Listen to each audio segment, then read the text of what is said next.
Namaskar. Uh, Welcome to this special edition of Navavimash podcast.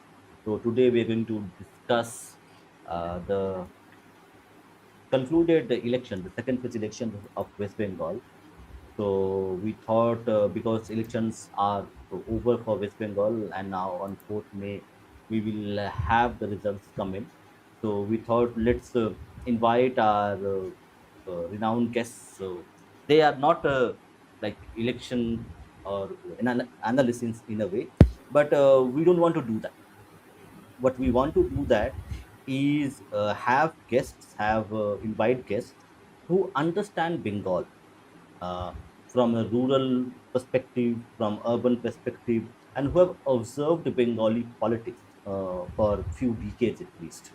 So rather than having an expert view, we will have a common man's perspective about elections and what these elections mean for the people of Bengal, especially Hindu Bengalis. So, Namaskar, Devuda. Namaskar. Good evening. So Namaskar. we will also have Bijeet join us in a few minutes. He's stuck somewhere, but we'll also have Bijeet join very shortly. Bijeet, please join us. We are waiting for you. Devuda, first of all, this I have been observing politics for last 20 years. When I turned 2021, I was an avid listener of Atal Bihari Vajpayee's speeches in Parliament. So, and a lot of things are there. So, I'm observing for the last 20 years. I haven't seen this kind of election, whether it's national, whether it is regional. This kind of elections in the history of politics, the modern politics of India. What's your observations? See, Bengal election, this kind of election is for the last 77 onwards. This is the most important election. And as the second phase of polling comes to an end, I must say that the man of the tournament is Ganesh Kumar. Nobody ever imagined an election where there is no pre-poll death, there is no post-poll. Post-poll, of course, we are waiting, but poll violence, there is no absolutely negligible poll violence. And he has proved what could be done in the Bengal politics. And the only solution has always been administrative action, police action, protection to voters.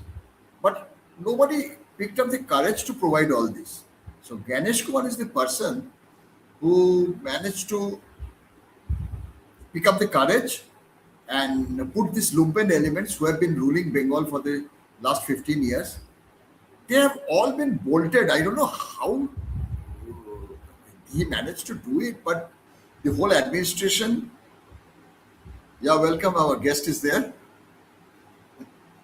And নমস্কার Devuda, নমস্কার continue.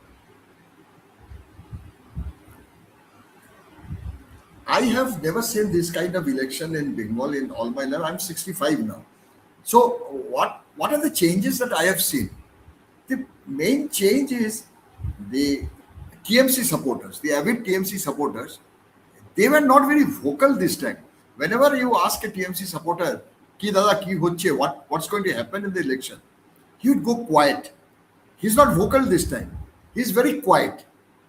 And the BJP supporters, of course, were very vibrant right from the beginning, and they were sensing victory. And what happens is a different matter. But the perception of the normal BJP supporter or BJP worker in Bengal this time was an open session of campaigning. Nobody feared anybody. Everybody went out in the streets. There were chutput cases of violence and all, but there were no kind of fearful things that usually happens before the election. And the opposition workers, I'm not talking about BJP only, the CPIM or the Congress, they were never able to do things as they wish to do. This time was a very, very refreshing change. And there's only one person to whom I can thank to whom I can be thankful enough, and that is Ganesh Kumar. Yeah, thank you for this opening statement. So, over to you, Bijeet. So, I have you joined a little bit late, but I was just referring to the this election in 2026 being historical, and for the last even 30, 40 years, this kind of election has never happened, especially in West Bengal. So, with the conclusion of the second phase of elections, there are still maybe polling going on here and there, but overall the elections are over. So now you can talk freely. So your first observations on is this a historic election? Is this a pivotal moment in the modern history of Bengal? Right. So now that the exit polls are already out, and I think out of five, six exit poll, let's say n number of exit polls, n minus one polls are predicting BJP is going to win, and only there is one poll, um, I think conducted by India TV or someone. I think so. They are saying that TMC is going to win and by a huge margin. So now I think we can safely say most of the exit polls are actually favoring in for BJP. Now for these exit polls, I think looking at the number of, let's say, people who voted and everything, right, in different constituencies. So in the previous episode, we already talked about the basic assumptions that we are having before declaring that BJP is going to win this election. One was obviously the Lokhir Bhandar one. Second one was Chappa vote, right? Chappa vote. See, when you conduct a poll, let's say there is a common citizen who has casted his vote, one citizen, one vote. You ask him or her, they are going to say, okay, BJP ba TMC ke vote diyechi. But a Chappa voter, if you ask him or her, you are inherently assuming that this guy has casted only one vote. But for Chappa vote, that guy, the Chappa voter can give more than one vote, right? 4 to 10 to whatever, 15 votes. I think in 2021, how it happened, one part of the whatever scientific rigging or whatever you call it, um, was that there were many Chappa voters. So they used to find out safe booths and they used to cast like, let's say, 150 Chappa vote from, let's say, 40 booths. And that is like 6,000 votes then and there. This time, looking at the numbers, right? I mean, the numbers are so huge. We don't know how many Chappa voters were there. People are saying that, okay, no Chappa vote happened. But Subhendu Adhikari, I think in the evening conference, he already told that, okay, there were like whatever, 400 Chappa voters he saved, and only I think 10 or 20 Chappa votes happened. Right. So BJP is probably going to this election, win this election, given that Chappa voting was in control. Having said that, right, from the, like in the first episode, we already talked that there is a clear trend, right, that people are actually coming, like people are voting with their feet, as if that they are coming out of their house like without fear, and they are casting their vote. And then we were assuming that maybe in Kolkata the voter turnout will be less than what we saw in the first phase of the election. That clearly did not happen. So it shows that probably people are voting with their feet, right, out of some resolve. Probably they want change. Because again, I think Lokir Bhandar, if you ask the ground level, booth level workers, they are saying that, okay, for the कि दीदी थाकले 1,500 दीदी गले 3,000 वाला जो that campaign, they distributed forms, they got some good response. And also the other point was that in Kolkata, right, you see that people who are not that much dependent on Lokhit Bhandar, the so-called Babu or urban people, they also voted in huge number. Now, if there exists a correlation, so to say, a resolve in the whole state, between, let's say, women coming from Bankura and women coming from, let's say, Kolkata Shohortoli or proper Kolkata. Then we see if there exists that intent. I think women, at least by 50-50, they have voted BJP and TMC. Now, 50-50 is a good number, right? When you think about the vote coming from women. The other point was that I think 53 or 55% of Hindu men voted for BJP in 2021. Now, if that is true, um, this is probably going to, I mean, that was the core BJP voter, right? Like 53% of Hindu youth. So they're probably going to continue, and the number is even going to increase because 72% of all of all Hindus they voted in the 2021. In Kolkata, the number was around 60%. Now this time, 90% of all Kolkata voters they voted this time in phase two. So which means ki in Kolkata the number that increased is 30%, right? From 60 to 90% almost. And overall from 72% we see a huge jump to 91 or 92%. Now, if we actually try to make sense of these numbers, right? One more number that was of interest was that 90 in the phase one at least, 91% of all like men actually voted, and 93% of all women voted. So there was a gap of 2%. Probably, I don't know whether that was coming from Loki Bhandar or something else. One reason might be that that is coming from the Muslim women actually, because a lot of Muslim men they came for the Eid, and after Eid they had to go back to where they work. That can lead to that extra 2% greater voting coming from the woman side, and that number actually in resonance with the fact that in Murshidabad, Malda, all those sides you see greater number of Muslim women actually voting than men. So taking care of all these numbers, right? Like considering all these numbers, one picture is clear that if Chhappa voting didn't happen this time, in any mean, these numbers are actually they are favoring BJP. Now, and also if this there is a sweep, right? If there is an undercurrent or whatever storm that is happening, actually BJP is going to get.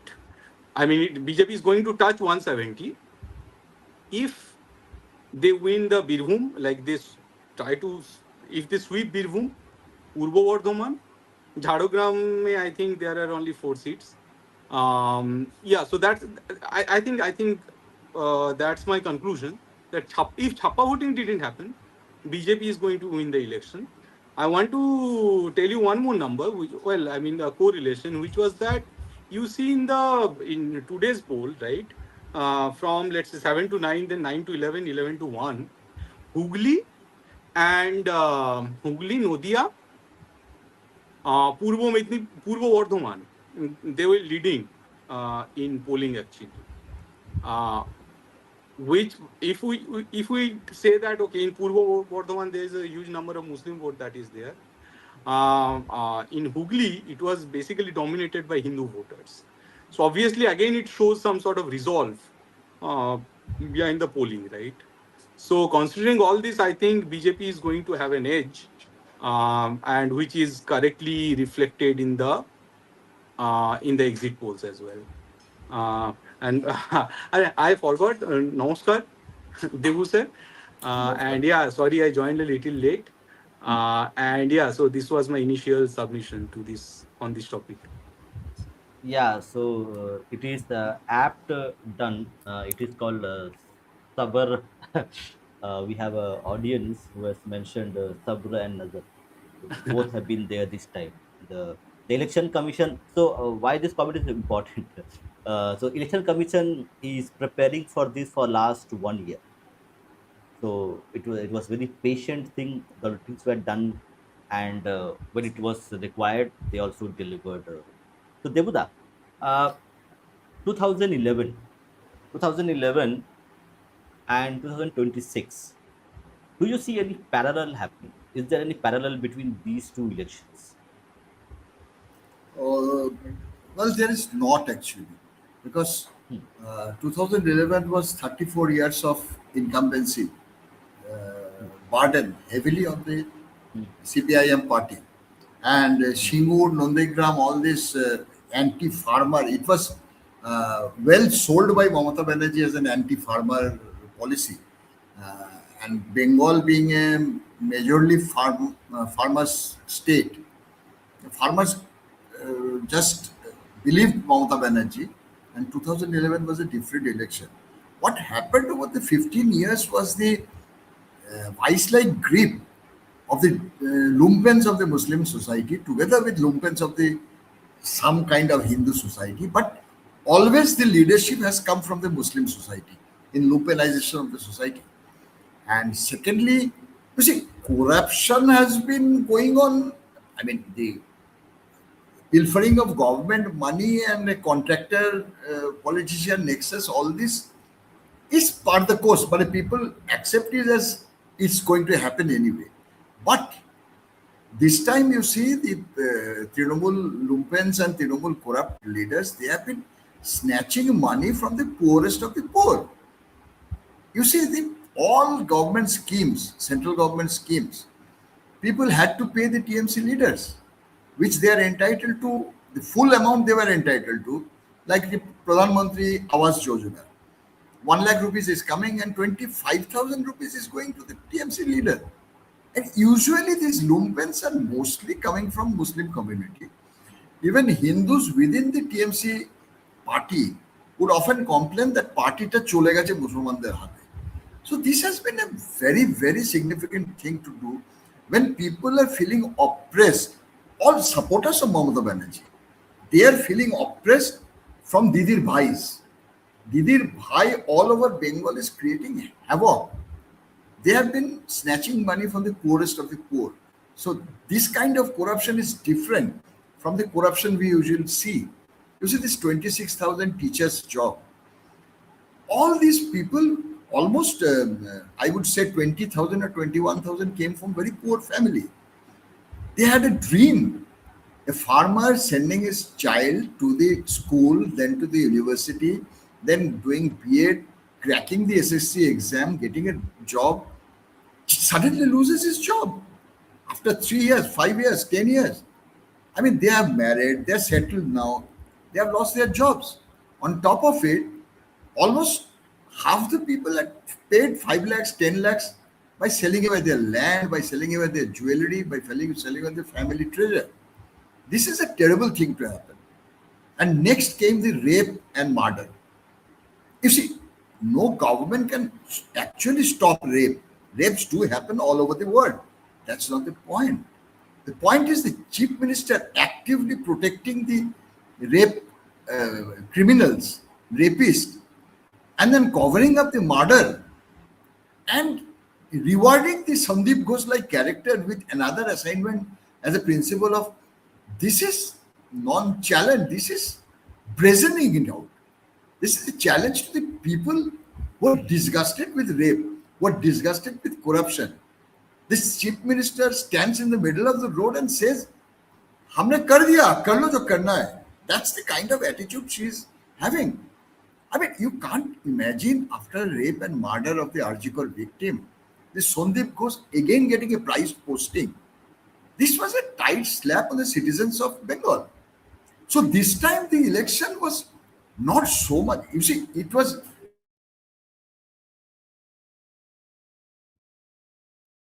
I think Debu the fleeced. So let me.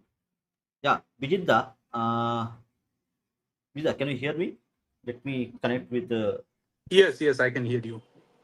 Yeah. So let me connect with Debuda. I think he might have lost his connection. So continuing where we left, where Debuda was about to say, this Right. I mean, if lumpinization. you exactly the lampoonization and the I would say uh, bastardization of politics of Bengal politics. I mean, one obviously one famous, well-known rape incident was the Arjikor rape incident. But in order to show the brutality of what actually happened during this TMC era, I would actually try to bring another example, which was the Haskhali rape incident. So in Haskhali rape incident, you see, like you call, okay, Bengal intellectual, Kolkata intellectual, and Babu Somaj and all these things. All these people, right? Like people like poets, great poets like Joy Goswami. He's saying this guy Bhaipo is very democratic, and he want to see him as some whatever chief minister or something like that, right? I mean, it was recently published in Anandabazar Putrika, which is nevertheless another like scoundrel newspaper, so to say the least. Now, in the Haskhali rape incident, which was not covered by these choti chata medias, um, you see, there is this woman. I think she was a tribal woman, so she was raped, and then instead of giving her family justice and her justice, I think she was brought like a swine. Like she was, so there was this bamboo danda. उनको फिर सुअर की तरह लटकाया गया, एक हाथ और पैर बांध के एक बांस के बैम्बू के डंडे पे पुलिस वालों ने लटकाया शायद सुअर की तरह, और घर से 35 मीटर थोड़ा दूर ले जाके आई थिंक जिंदा जलाया गया, जितना मैंने सुना है. Don't quote me on this, but said कि उन्हें जिंदा जलाया गया. This is the Hanskhali rape incident. जिन पे ये जो आप बोलते हो Parambrata Chattopadhyay, Bratya Basu, Joy Goswami, Srijato, all these poets and great people, right? Who claim like immortality in the arena of Bengali literature and culture and intellectualism. उनके मुंह से एक शब्द नहीं निकला. इतना ब्रूटल इंसिडेंट आज के दुनिया में शायद कहीं होता हो. हासखाली रेप इंसिडेंट. देन आपको पता होगा जब 2021 जो पोस्टपोल वायलेंस हुआ, वहां पे फिर सुनाई नहीं दे रहा है, आप म्यूट हो. So I am continuing anyway. So in the other incident in 2021 post-poll violence incident, actually हिंदुओं को एक्सोडस मतलब मार के भगाया गया सारे गांव से. उनको आसाम जाके रहना पड़ा कुछ दिन.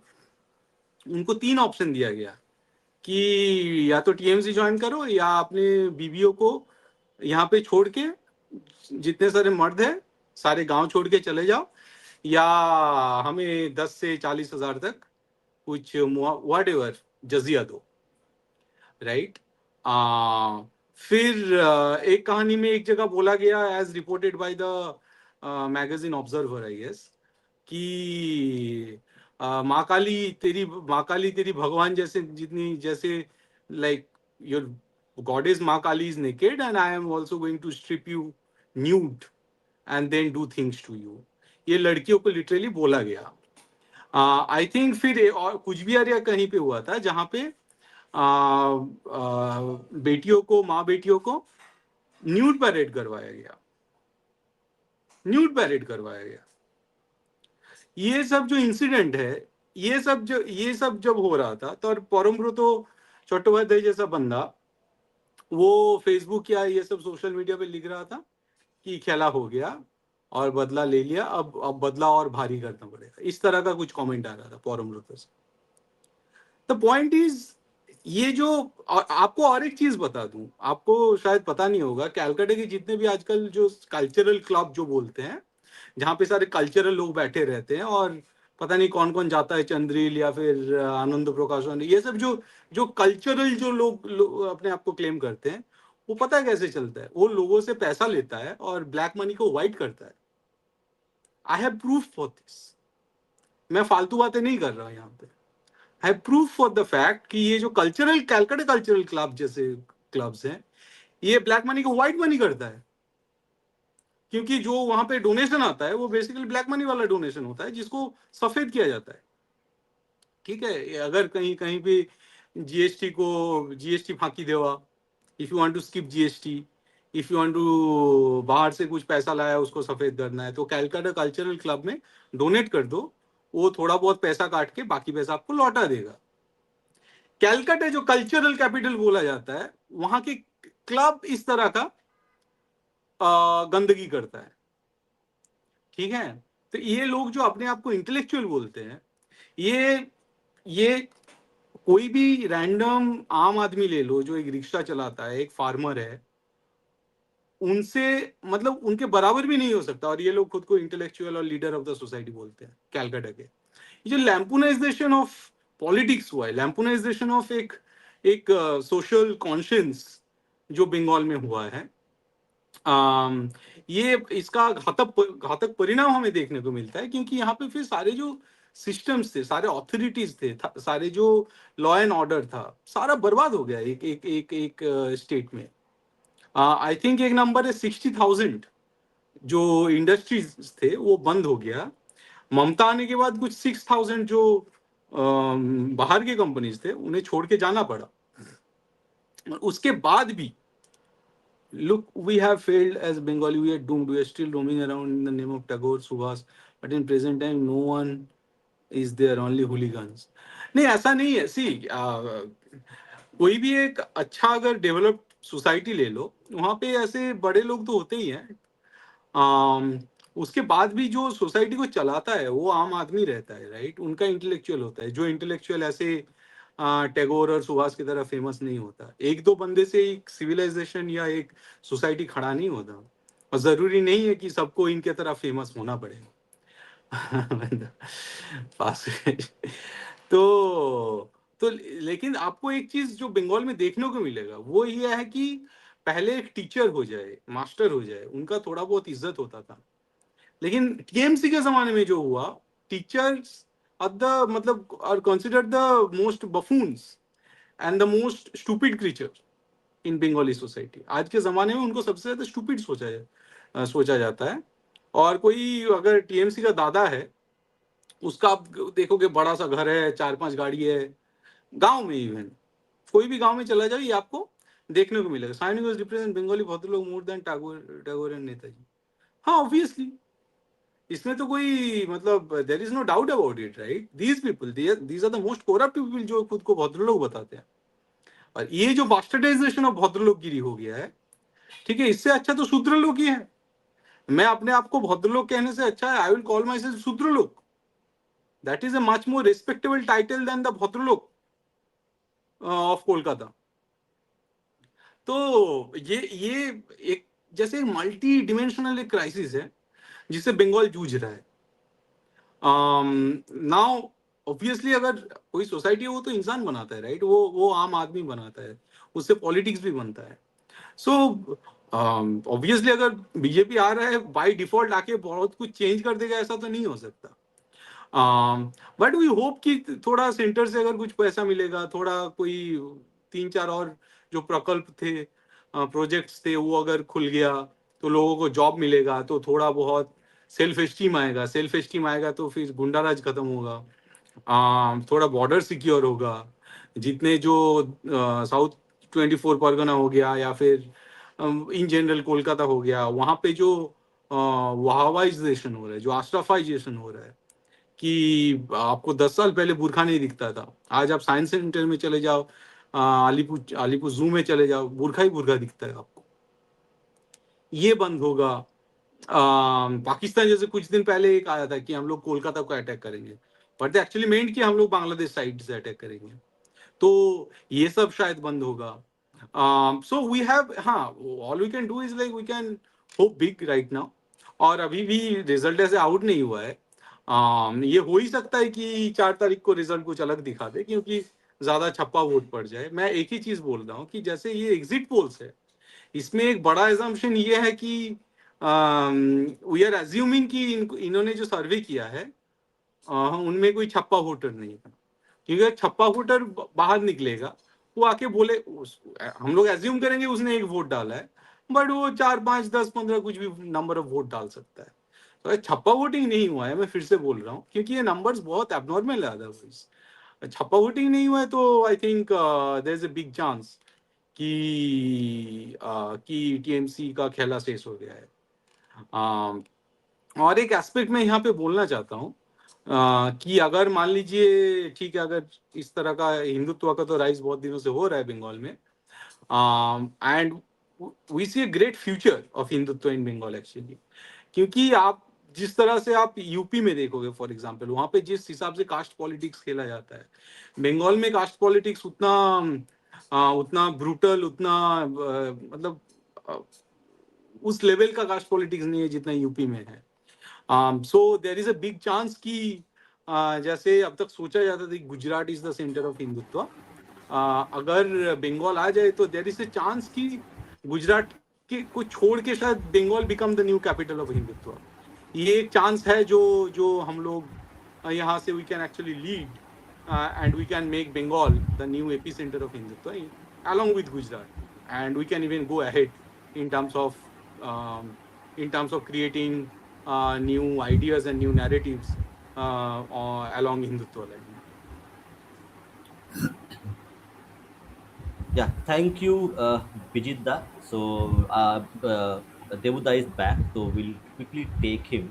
But I have few things to understand from him. For the audience itself, do subscribe our channel. We have 40 people watching, 30 people. So subscribe and share our content as well. And do contribute if you can to the channel. It helps us. So Devuda, you have covered in your book the original lynch mob, where you have seen how systematically, okay, in a scientific way, CPM would beat up people. So, do you think that scientific approach that CPM took to beating up people was disintegrated into lumpen from TMC doing violence on the streets every day, and how this happened?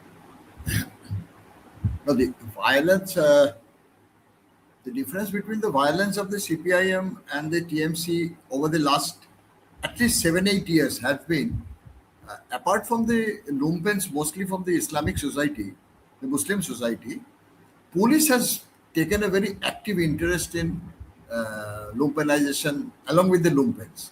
So anywhere where some kind of violence has happened, police has always been on the side of the TMC lumpens. So it is very difficult for a general public or a normal citizen to get any justice from a government where the administration is on the side of the lumpen. And this has been going on for the last 7 8 10 years maybe. Uh, and this has become a terrible thing in the society of Bengal. So this is a marked difference from the CPIM violence that we have seen. CPIM violence and all my writings, incidents of the CPIM violence has been the violence by the CPIM cadres. Here there were no cadres as such. Here everything has been organized. You see, at this moment, Malda, Kaliachok, or for that matter, the entire NH 34 after Farakka can be put to a standstill at the beck of a just from a call by the TMC leaders. And I presume that the chief minister also is actively in league with these people. She has her own person everywhere where a simple phone call will they will organize 10,000, 15,000, one up to 1 lakh people on the national highway. You have seen how they have chased the High Court judges also. And the terrible call from the High Court judge, he saved me, look after my children. I mean, this is almost Afghanistan, if not more. So this terrible violence is unmatchable. I would say whatever CPM did, this lady had done into 5x. The kind of violence she has done on, you see, last election, post-poll violence, cadres after cadres of the BJP party has been killed and hanged on the trees of the villages. Can I even imagine this kind of violence and this kind of mentality? Who, what kind of mentality some person has, whether it be politics or for some personal gain? So this kind of violence has been going on for too long, and at times this kind of violence has come back to the TMC cadre itself, and it has become a Hindu-Muslim, yeah, also, because There's a lot of money involved in this violence, and people would like to take hold of the power so that they can grab the money part of it. A lot of money is floating around to be looted. And here, I would say, you have lumpens all over Bengal. Lumpens like Shahjahan, Jahangir, Humayun Kabir.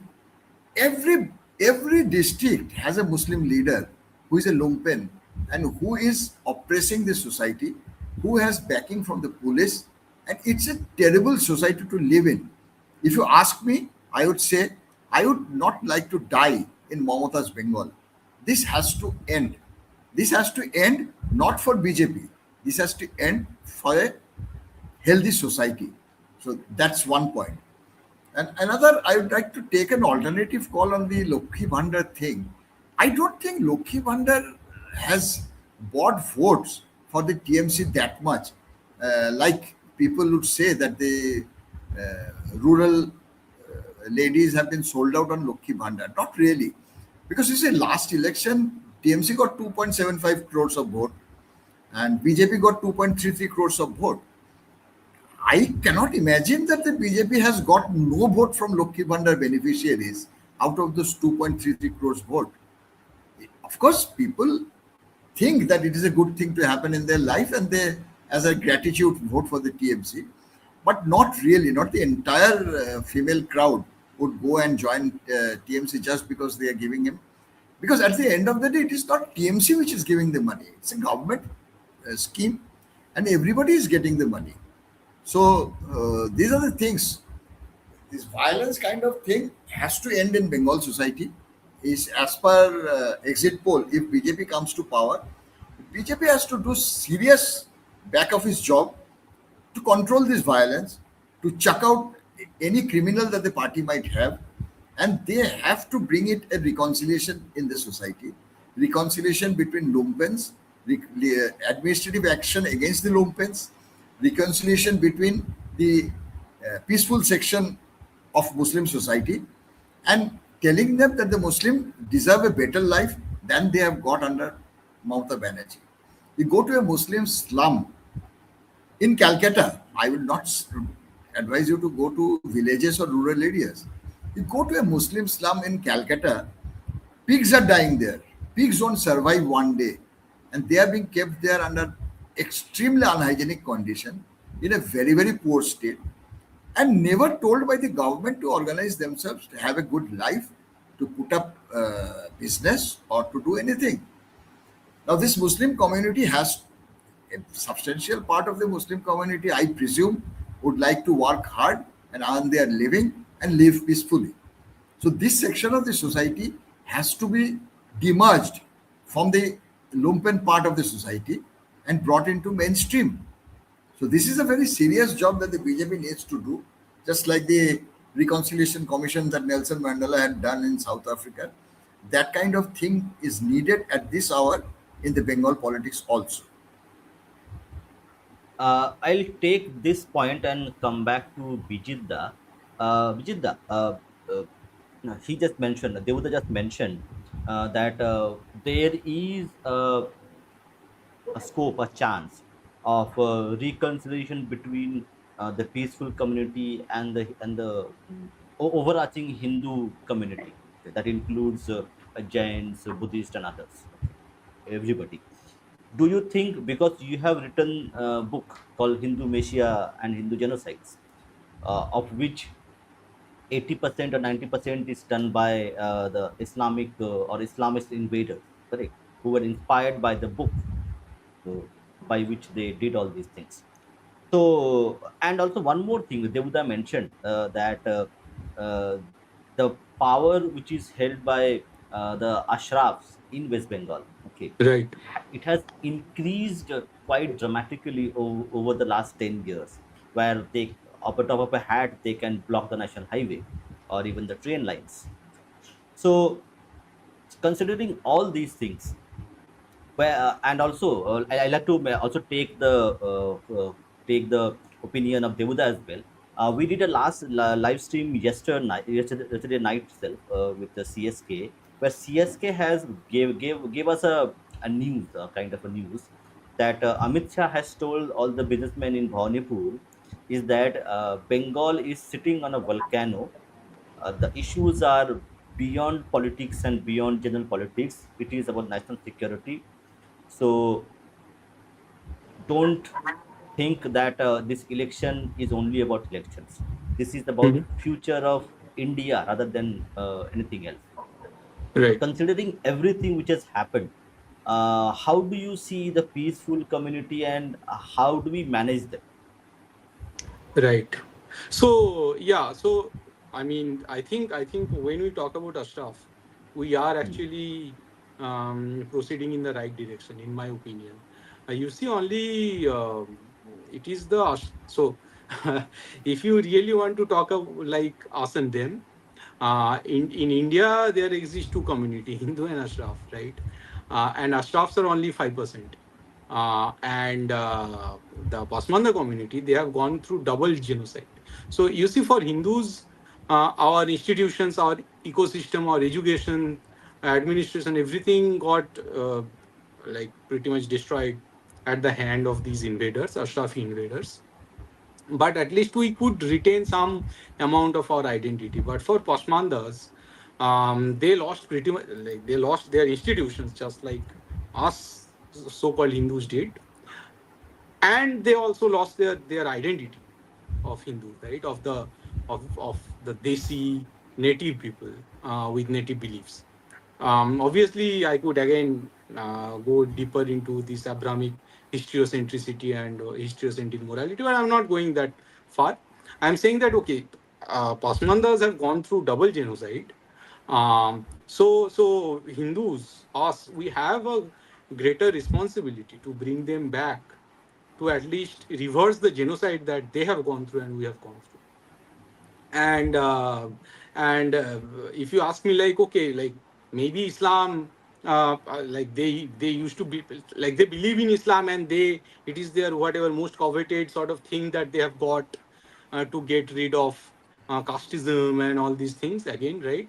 But it is the British writers who are writing actually in 1850s or so, that and we have discussed it multiple times in our viewers, that Muslim communities in 1850s used to have their own temples. The Memon community, they used to worship Tridev, and Memon community, the same community that like the guy what's his name, the Memon who was behind the who conspired the Mumbai blast in 1993. Tiger Memo. Oh, oh, Tiger Memon. Tiger Memo. Right. Tiger Memon. So this Memon community used to be a vegetarian community. Okay. So you see, the Muslim community used to have their own temple. They used to do Ganga Uh, Snan. They used Bijitda, to. Uh-huh. we have a very special guest with us. So please Pinakida, yes. welcome Pinakida. Pinakida. Namaskar, Pinakida. নমস্কার নমস্কার দেবাদা Uh, so নমস্কার uh, আপনার আলাপ yeah, হয়নি so আগে we're doing it in English and Hindi. So ও okay uh, okay Bengali we will do our normal Sunday 9 p.m. show okay that we do. Yeah. Yes, I'm So just short. I'm just quickly keeping my point. So I'll take uh, just 2 minutes. So we have a greater responsibility to bring them back. Now, how to do it? You Bijit see, in one India, second Bijit just the context, if you can just set me up on the context, ki sure. what were we discussing So Bhupenda was asking us कि Amit Shah did, I think, a press conference where he is saying that the election, like for West Bengal, it is not not press only a conference, a closed door meeting, not a press conference. closed door meeting. Okay, so it is not only the like political issue; it is a national security issue. Winning this election. So So on that Bengal is context, sitting Bhupenda on was a asking. volcano. Volcano, right? He was asking, like, is it possible to bring the Pasmanda community from the clutch of the Ashraf and bring it back to the Hindu fold? At least that is the narrative along which we are discussing this. okay So you see, I said multiple times that in India post independence, or even right from I think 1800s or so, every sort of social schemes that the authority, the government distributes or adopts, they have an identity, and the identity of the whole nation somehow, right? They align along those, along the identity of these schemes. So if you run social schemes which are along the whatever these jati, varna, caste, these lines, Indians will automatically, by large, they will assume these sort of identities. But if you give the identity of genocide reversal to these schemes, कि see हिंदुओं का genocide, like casteist literature इतना है, मतलब we don't have any historical reference before this person in Maharashtra. 1800s, the Before British 1800, we missionary. don't have any literature which talks about this sort of whatever casteist operation and equity and all these things. But we do have references coming from the Muslim historians that talk about the Hindu genocide. I mean, genocide was not a word before it. Like it was a word. It was a crime without a word before 1946, given by Raphael Lemkin, I guess. So Hindu genocide, like these Muslim contemporary historians like Al-Udbi, Firishta, Al-Biruni, Barani, they are already talking about with so much pride that we have killed these many Hindus, right? Taimur Long in his autobiography, Babar in his autobiography, they are writing कि काफिरों को मार के इतना खड़ा किया, 2 लाख लोगों को मार दिया, 4 लाख लोगों को मार दिया. They are writing in their own words, right? Now, so which means कि Hindu genocide is a fact. Okay, it has happened historically, and we have record for it. So all the schemes that you are distributing gi- give the identity of genocide reversal. अगर तुम बोलोगे ये genocide reverse करने के लिए ये scheme distribute कर रहे हैं, obviously the Pasmanda Muslims they automatically align with us, right? ये जो मुस्लिम को मुस्लिम बनाया गया है इंडिया में, ये इसके पीछे एक लंबा हिस्ट्री है. जैसे 1937 या 38 का I think Muslim personal law तब क्रिएट किया गया था, जबकि केरल का जैसे मुस्लिम थे वो एक मैट्रिलिनियर सोसाइटी था उनका. काफी जगह ऐसे शरिया चलता नहीं था. इन 1937-38 the whole Muslim society became like what shariatification, if there exists a word like that. सो ये उनको वो जो अरबी आइडेंटिटी है वहां से निकाल के ये जेनोसाइड रिवर्सल या फिर जेनोसाइड हुआ इनका ये आइडेंटिटी में था. इवन हिंदुओं में जैसे काफी सारा क्राफ्ट हो गया जो खो गया है, काफी सारा क्राफ्ट है, वो रिवाइव करो. काफी सारे मंदिर है जो जैसे विजय मंडल टेम्पल है, उसके पीछे तो कोई डिस्प्यूट नहीं है, काशी और मथुरा जैसा. तो और वो खजुराहो से भी बड़ा मंदिर था लास्ट टाइम जो जिसको औरंगजेब ने डिस्ट्रॉय किया था. उस मंदिर को रिवाइव करो.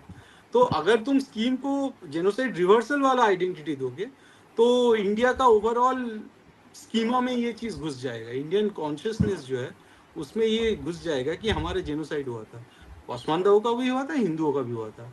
And as Hindus we have this great responsibility, right, to show sympathy and empathy to these people and bring them back to our own fold, because manifestly we are a superior civilization, we with a superior belief, we have our like much superior philosophy than any Abrahamic cult or doctrine. So if we genuinely believe we are superior civilization, we have to bring them back to our fold, and then probably expand our own belief beyond the border of Hindustan. Yeah, thank you, Bijitda, for this long explanation. So, Pinakida, your first impressions of the second phase of polling and your observations, what happened?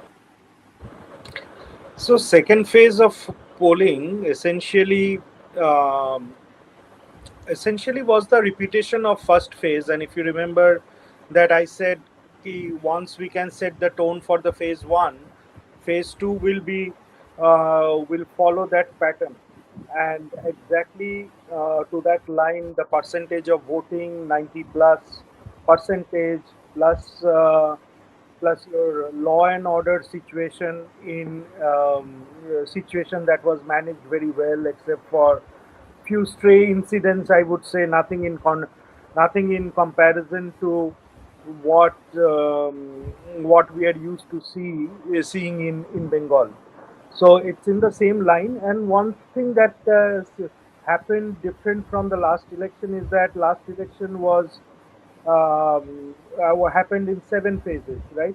So that momentum of BJP was lost in middle. So we did well in the North Bengal, and then we lost the momentum as we moved south.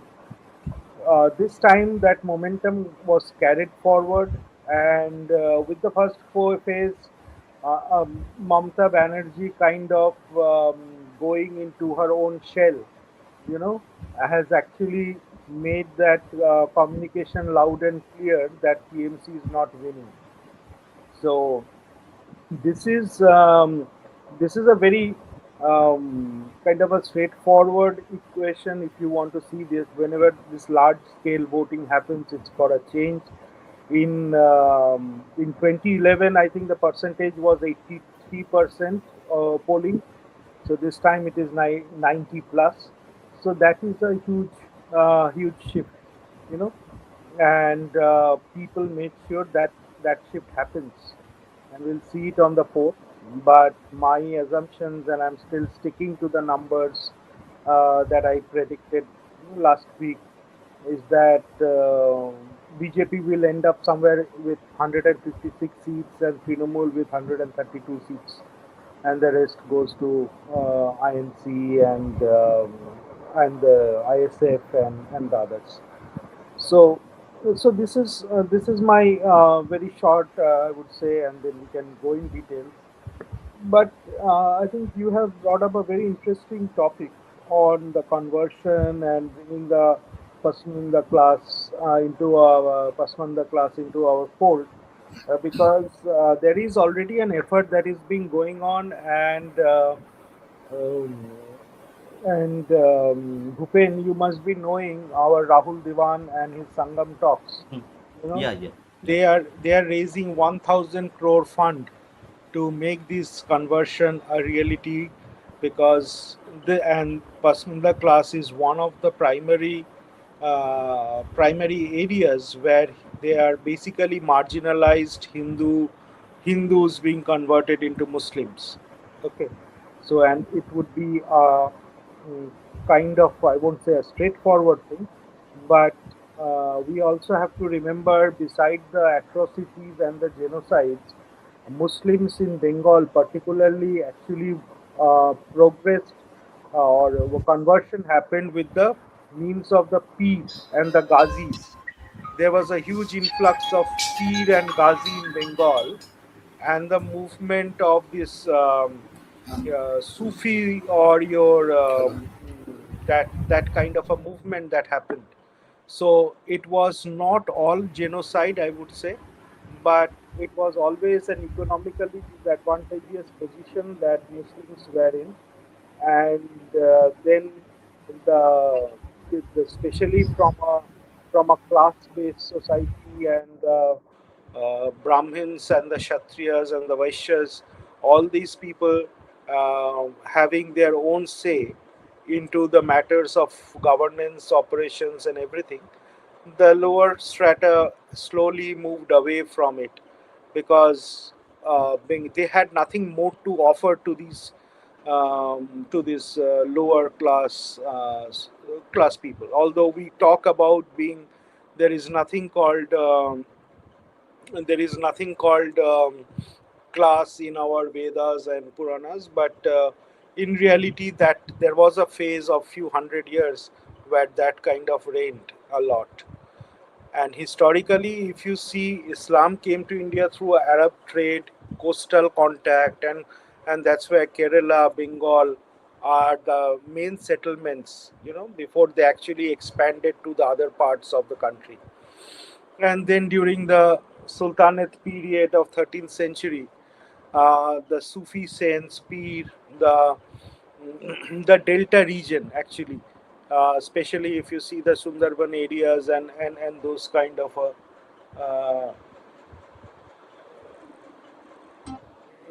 Sundarban area. So that those areas actually got first came into contact with the Muslims before even Akbar sent his army and all that happened. In the rural Bengal, Islam actually prospered through their shrine culture, the masjid and the equality in that masjid. That was a big thing. because a lot of these people were not even allowed into the temples. So getting closer to God, an opportunity to get closer to God is always a lucrative thing besides everything. Then because they are Muslims by faith, and that faith has evolved. When they first became Muslims, they were not even aware ki what actually means to be a Muslim, you know, because at that time, this kind of narrative, like the Christians who are converting in the Northeast, in the name of food and giving food and education and all of that stuff, for them, getting 100 rupees or 1,000 rupees is enough to adopt to go to the church. Okay, they were looking at going to the church as a criteria to get that economic benefit. Similarly, for Muslims also, at one point, that going to, I'll give you this much, you come to the masjid on every Friday. That that practice over the time evolved into a faith, because they weren't like a real understand. There was no real understanding of what Islam meant, or and that's partly due to us only, because we did not teach them enough about what Hindu Dharma meant. So, and that gap was filled in their imagination, because we are a storytelling community, right? In many beings, storytelling beings. So they had stories, better stories, that Allah is taking care of you. There are a lot of hur waiting for you and all of that. Then, if you come back to the colonial era, there is this. They were again left out from that social structure of, because that time the Bhadralok class was in dominance, and that also cornered them after being converted into Islam and not getting the bureaucratic control. That also alienated and created that clusterization of these populations into East Pakistan, or East Bengal, or your Bangladesh now. Okay, and these adjoining areas you see are all Bangladesh adjoining areas. It's just the line that has been drawn different. And Pinakida, yeah, so coming back to our discussion on election results. So you are a BJP person. You have been associated with BJP for almost 2 decades. So and you also were actively campaigning for BJP on behalf of BJP. So two questions which people might not ask because they don't know. hmm, One is the the business outside Kolkata is controlled by the ashrafs or the peaceful people. yeah, Large part of agriculture, large part of fisheries, yeah, a lot of bulk wholesale businesses. So the rural in the rural Bengal, which is the heartland. Okay, the Kolkata is a city, but the all population, other things live in rural Bengal. The rural Bengal is now totally dominated by the peaceful community in terms of business, in terms of economy, and that also is a threat because Amit Shah has mentioned that Bengal is sitting on a volcano. Okay, that cash flow which these radicals have, okay, that can do a lot of damage to India overall. So, yes. what do you think the central government and the government which probably will be formed with the BJP at the help, how do you tackle this? Because it's a very complicated issue. Yes, yes, absolutely. See, you're right. We always talk about Bengalis and Bhadralok, but Bhadralok is only 3% of Bengal's population. Means I'm not saying the rest is Abhadra, but in terms of the nomenclature, okay. In terms of nomenclature, that middle class, educated, and all these coffee house going people are only 3% of the population centered in the Kolkata, centered around Kolkata. This Ashraf you mentioned, then there is this Ashraf class as well, who are the artisans and the converts and the peasants group. So when you talk about business, agrarian, the agriculture-based community is also also with them. Okay, we have to keep that as well in mind. The shrubs were at the high class, in the higher strata in terms of business. If you go to today, if you go to our Strand Road, you will see 90%, 90 or 100% maybe, all the business tools market is all governed by or in total control of the Gujarati Musalman. Okay, they are in Gujarati Musalman. Labor class coming as Bihari Musalman, okay, or UP Musalman, Eastern UP Musalman. So there are a lot of dynamics, and as you move farther towards Bangladesh to the east, you will find this peasants class. So the business class is basically in that whole Bora Bazar and Strand Road area, and we are losing dominance on most of these businesses, even for furniture to mattress to every other business, which is basically a craftsman business. So we have lost control of that whole market that belong to the craftsmen, and that is an area where one thing is funding, but when we promise, when BJP is promising employment, and if there is an entry bar into these business areas, because that entry bar is being set up, so that will be a challenge. It is not easy for a Hindu guy to walk into Stand Road and start selling tools and machineries over there. Okay, they will not be able to survive. So we will have to create some kind of a alternative economic system, like the MSMEs that has is, I think, primarily out of your control of the Muslim class. Okay, and if we enforce that kind of an environment, where if you see the Howrah Belt is not a Muslim dominated area. It is dominated by the Bengalis who run the companies, and the workers are all Bihari Hindus. So, and that's where the BJP wins that will win that seat also. Okay. Um, so like that, it is first to create that opportunity with a lower the entry resistance has to be removed, and once that entry resistance has to be removed, because these people actually not only supply goods to Bengal but to the entire northeast. Okay, their market is entire northeast, the whole of Barawazar, Stand Road, and every other place. So it's not going to be easy in terms of creating a business friendly environment for the Bengalis, and especially I really doubt how many Bengalis are willing to even put in that kind of an effort, and also with the money power that is not there with the Bengali youth today. Okay, all these loans and schemes like that. Mamta also had a loan scheme for quite a long time, but it did not work, because loans only work when you have a business model in place, and then you are able to sell your product. But those kind of things will not help, except we can actually target for the Hindus a more Silicon Valley kind of a startup ecosystem, where intellectual capacity is much more needed, and entrepreneurial capacity is needed than making inroads into these areas.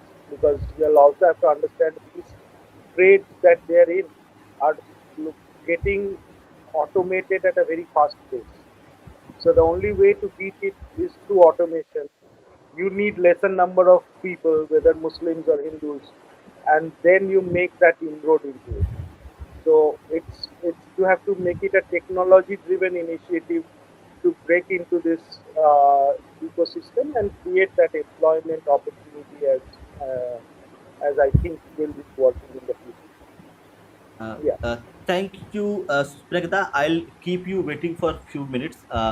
This is very interesting. Probably we're at the end of the session for our program. So, Debuda, you are a chartered accountant by profession. Uh, so, your thoughts on how can BJP improve the entrepreneurial spirit of Bengal, and also this, as I mentioned, a large chunk of Bengal's economy, the rural economy specifically, and also a part of urban economy and northeast has been controlled by the peaceful community. How do you think, as a Bengali, we can solve this problem? Also with the take help of BJP and other political and other entities. Yeah. Now, firstly, like our respected two other guests, Bijita and Mm. Pinakida, I am not a very hopeful of Aman Ki Asha, bringing them into the fold, dividing them into Pasmanda and all that doesn't help. They are a monolithic society. As far as any conflict with the Hindu community is concerned, they are one and they are united. True. So there's no point in discussing all this because they're interested in peace. They survive in disturbing circumstances. So that is one part. As regards Bengal's economy, you see, we have been an old economy. I mean, lathe machine and all that is gone now.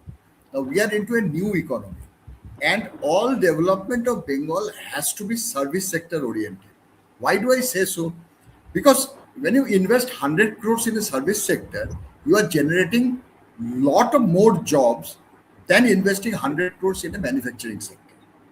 So we cannot afford a jobless growth.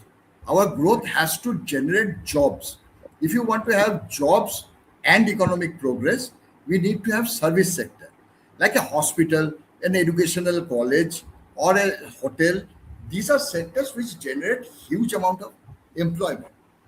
An investment of 100 crores in a hospital would generate not less than 1600 employment or 2000 maybe. But when you are investing 100 crores in a manufacturing sector, with today's technological update and robotics and all coming in, you will not generate more than 50 jobs. That too, upper echelons will take away almost 15, 20 jobs. So at the lower end, you will end up having 30 jobs. Apart from that, Bengal is a very densely populated state. If you are having too many of large industries, this will create pollution problem, which in part of Durgapur we already have. It's a hugely polluted city at this point of time because of the steel intermediaries that had come in during the 2011 pre last days of Buddhadev Bhattacharya. All the polluting industry has come in. They have not generated any amount of job. Even if they have generated a job, they are all on contract basis. There's no permanent job in the manufacturing sector. Compared to that, Durgapur had good hospitals of late, five-star hospital, corporate hospitals. They have generated huge amount of employment. Lot of people from all over the Bengal has moved into Durgapur to work in these hospitals as a non-medical staff. So any employment in Bengal has to be service oriented because it will generate jobs. Jobless growth in Bengal is a strict no-no. And secondly, this particular community occupying a lot of, I don't know what you call it, gray job or whatever. I mean, you call an AC In Mistri, he, informal uh, sector. informal sector. You call an AC technician, he is here. You call a geyser technician, he is here. All the street shops, Central Calcutta hawker business has totally gone away. And you just can't, if you are trapped in Central Calcutta and a riot starts, you are a lame duck. You are just killed there. Since Yes. things have come to that, so this is a situation which we have to handle in an administrative way. I mean, bringing in Pasmindas and all into the mainstream society, making them Hindus again, is all futile talks. It will never happen. We will only be spending money. We will only be spending energy and throwing good money against bad money. That is, I think, is not an option. We have no business getting into their society. They have to reform themselves or perish. We should leave them to stew in their own juices. There is no point in trying to bring them and give them a good life to people who are not interested in a good life. They're not interested. They're interested in polygamy. They're interested in child marriage. They're interested in tatkal divorce. So you just can't draw this community into a healthy life, into a healthy society, or things which are acceptable all over the world. The world has failed. Germany has failed. Netherlands has failed. USA has failed. We are we are too small. We are too diverse a country to accommodate them into our good things. They are not interested in Ved. They are not interested in Upanishad. They are not interested in Gita. Why should you try even to draw them into all this? Let us forget about it. The only way you can handle this community is through administrative action. That has to be done. The TMC government has given them a free hand in doing whatever they like. They can stop the highway, they can stop a district, they can call a band, they can throw stones at the trains, and no action from the administration. This has to go. If the BJP forms a government, the BJP should absolutely strengthen the administrative and pull up people who are supporting these lumpens, that nothing doing. The society cannot run this way. One section of the society cannot run the society through violent means and stopping everything which is normal. This is one part I would like to. And the second part, what I said about this, we have to look at the service industry to have a gainful employment from the growth. We cannot have a growth which has no employment. Thank you. Yeah. I'll So, just I know we are running out of time, but just no, one no, point. continue, continue. Actually, the mother of all this problem, we don't talk about it much, is that the passing of the Special Hindu Marriage Act in 1954.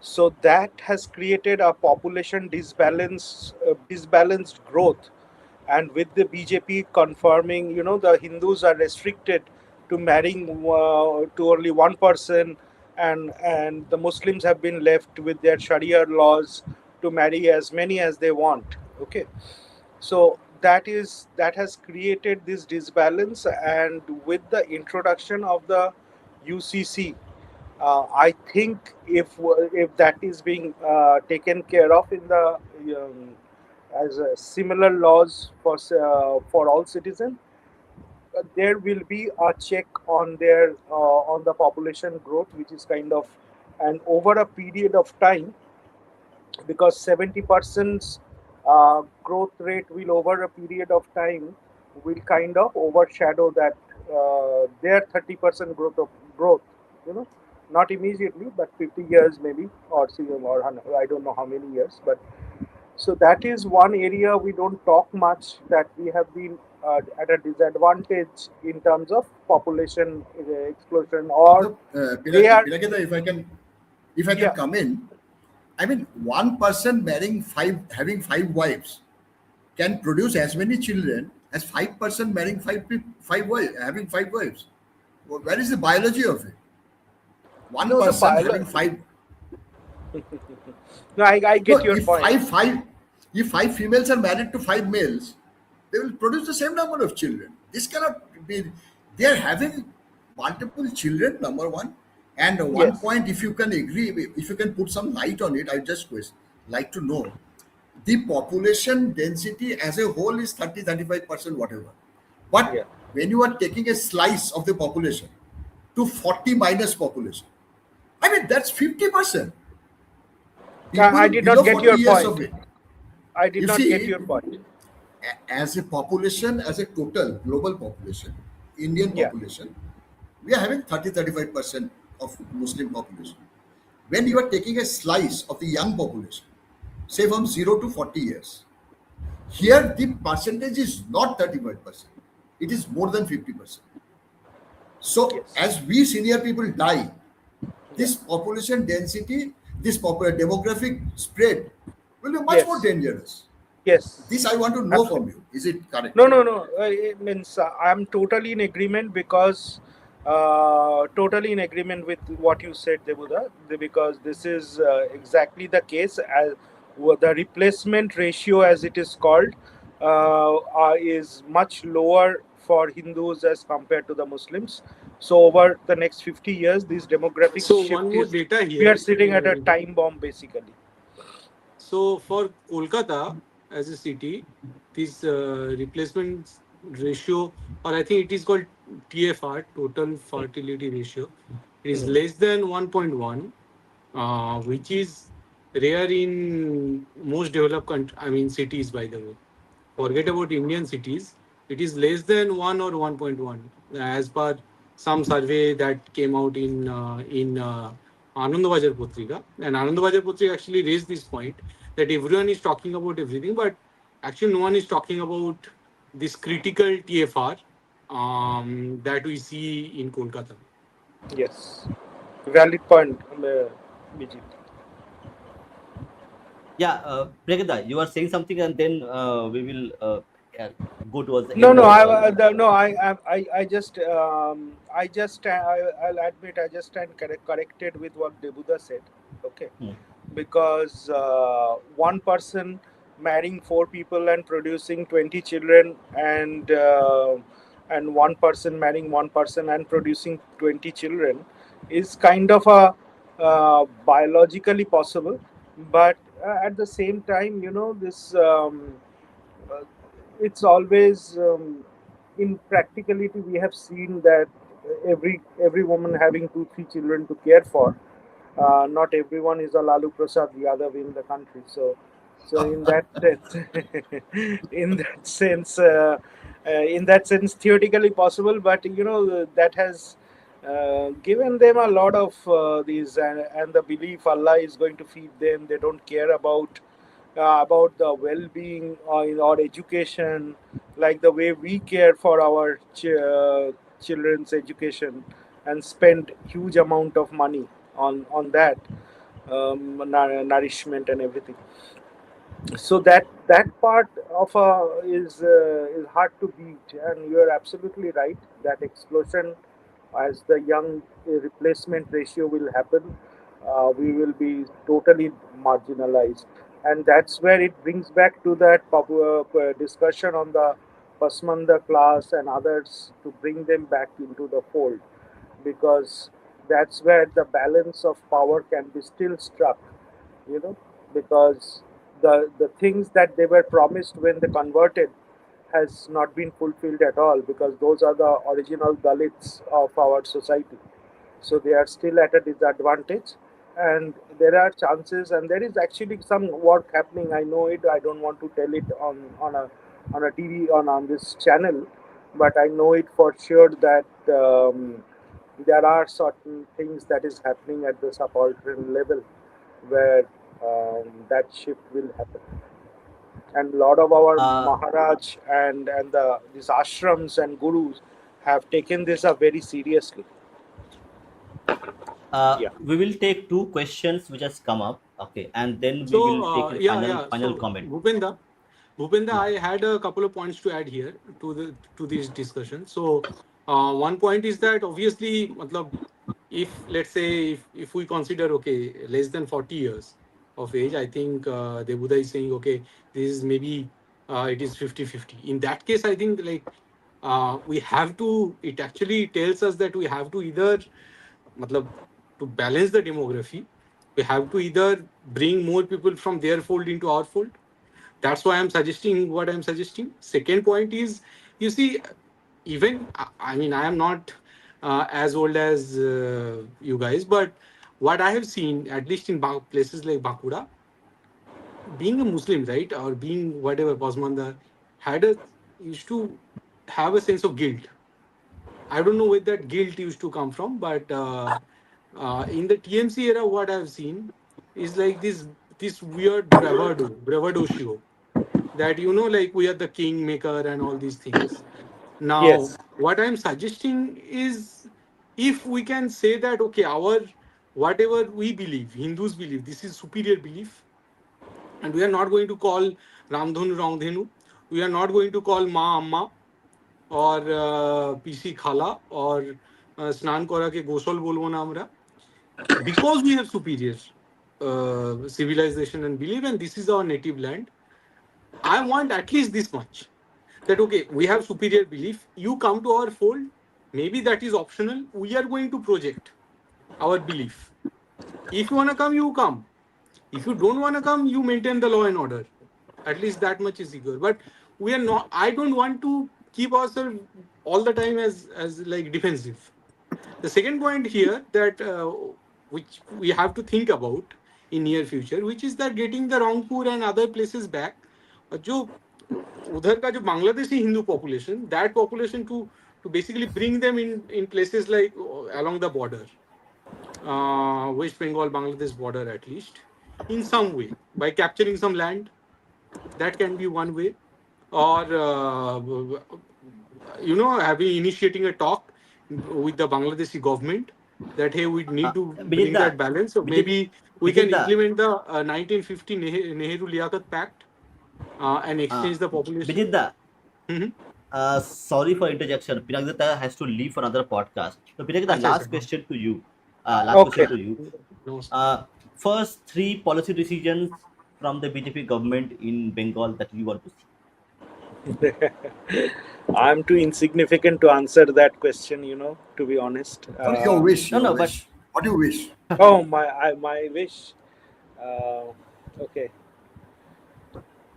I want the UCC to be the number one in this list. And this fencing thing and stopping this infiltration, because those two are my top priority agenda, and because that's where the Sanatan Dharma dynamics actually changes because of Yes. this. So that's my two priority items.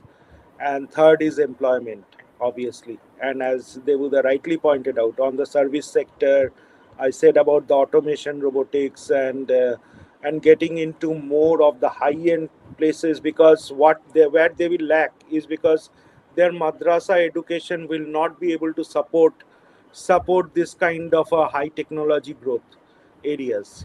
They will not be able to participate in that because the madrasa education has crippled them in a way. Although their numbers have increased, their muscle power has increased, but their brain power still hasn't increased in that madrasa environment. So we'll have to take that off. And my biggest thing that I want to do, if I were in some capacity, is that I have to make it mandatory that every child, every Muslim child or a Hindu child, should study in a normal school till class 5, and after that they can go to a madrasa, or they can go into a Sanatan Vedic school or in a normal school. That depends upon their parents' choice. But the till class 5, because what happens is the early childhood indoctrination of these ideas actually makes them more different, or more what is hostile towards the Hindu population. So first 5 years, till class 5, not 5 years, till class 5, all education, they should come to the school, and then thereafter they can go and decide which way they want to go, and that will stop. That will create a ripple effect over time. Pinagada, Thank you, one small Pinakita. You have regarding UCC. Just a Yeah, minute. Pinagada, one small Mhm. thing regarding UCC. One yeah. is it possible to have an UCC in a particular state, one, or it is a national, it is a concurrent list, state list, what, I don't know.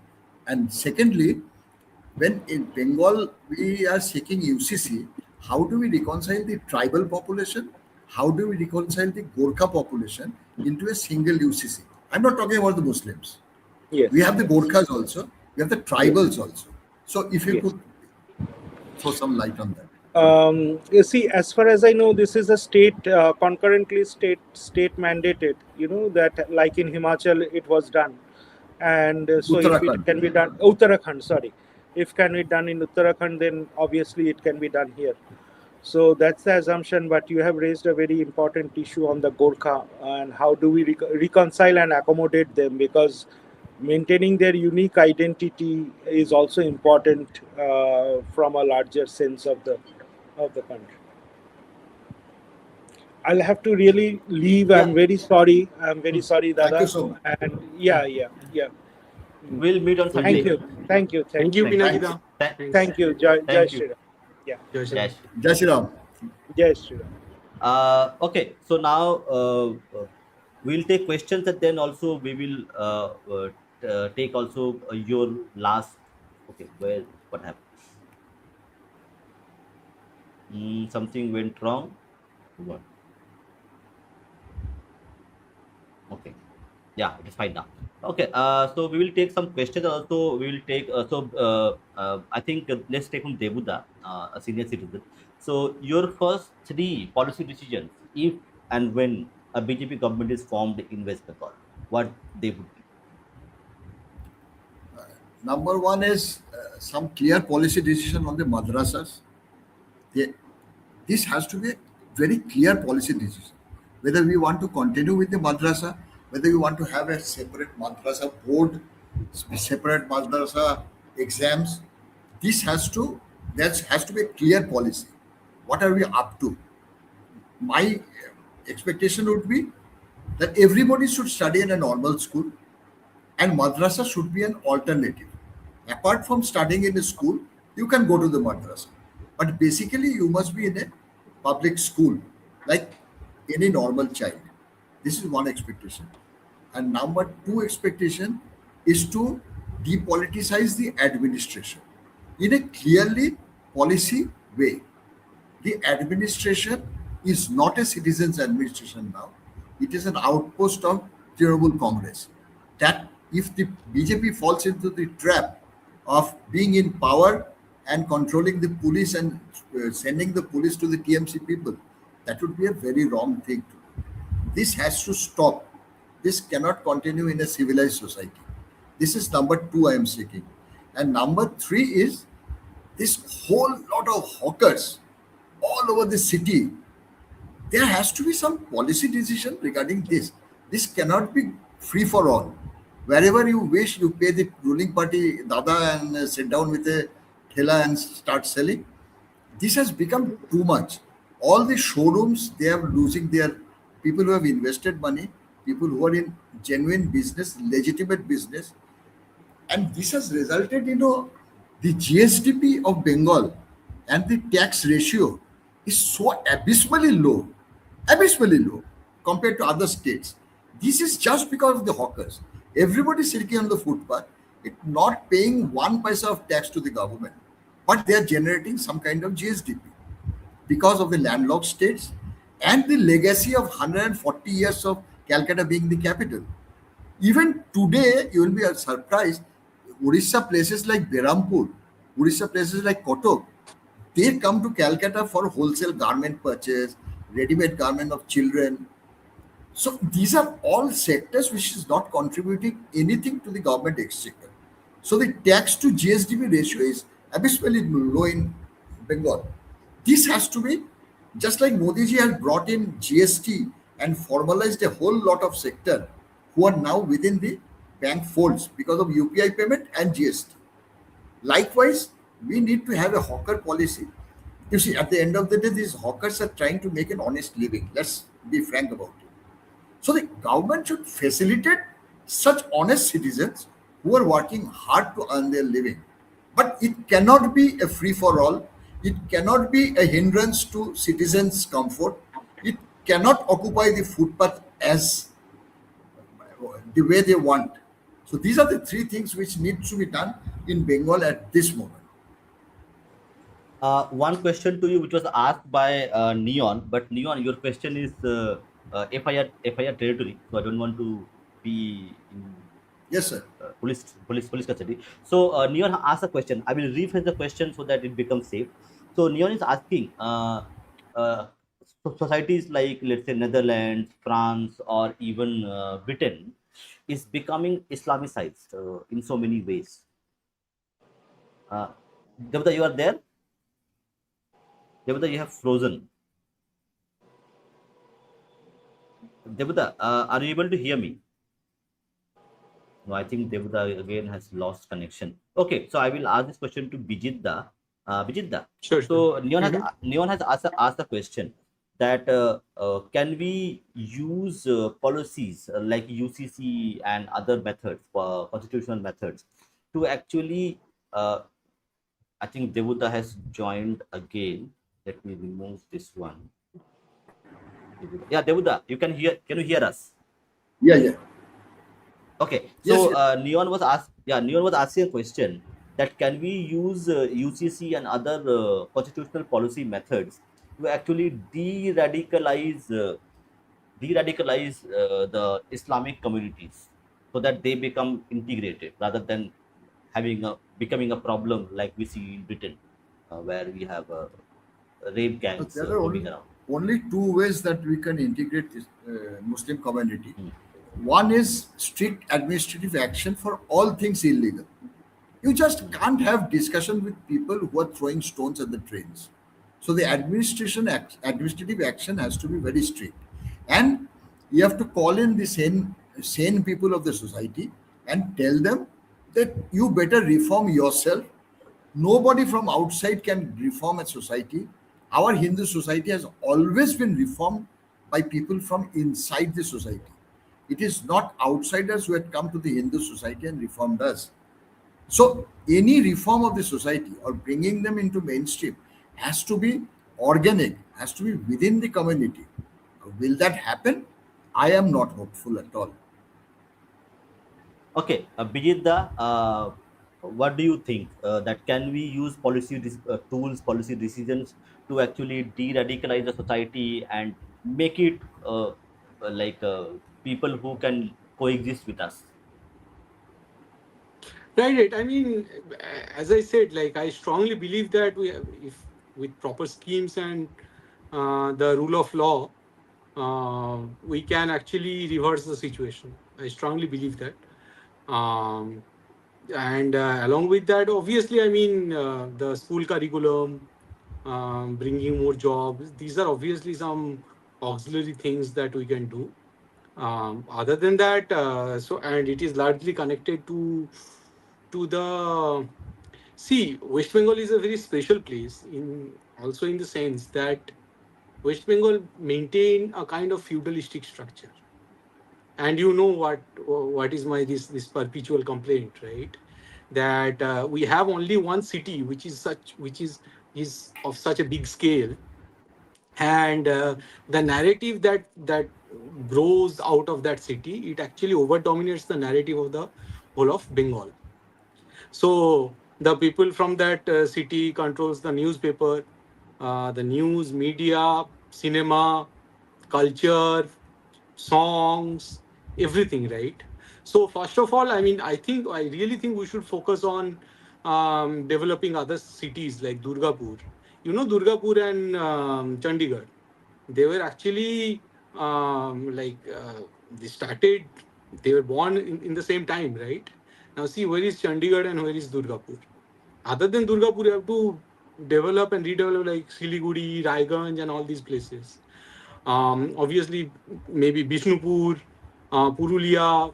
So all these remote sort of places, we have a small towns, tier two, tier three towns. We have to develop them, and like if we are bringing more and more service sector jobs, I think it is possible because it's not like smart people are not coming out of these places. It's just that they don't have any say, they don't have much say in the mainstream sort of politics and narrative of Kolkata. And there are I mean, things. There are various lines along which they are even ridiculed, right? For example, even the folk culture, other, let's say, Baul culture.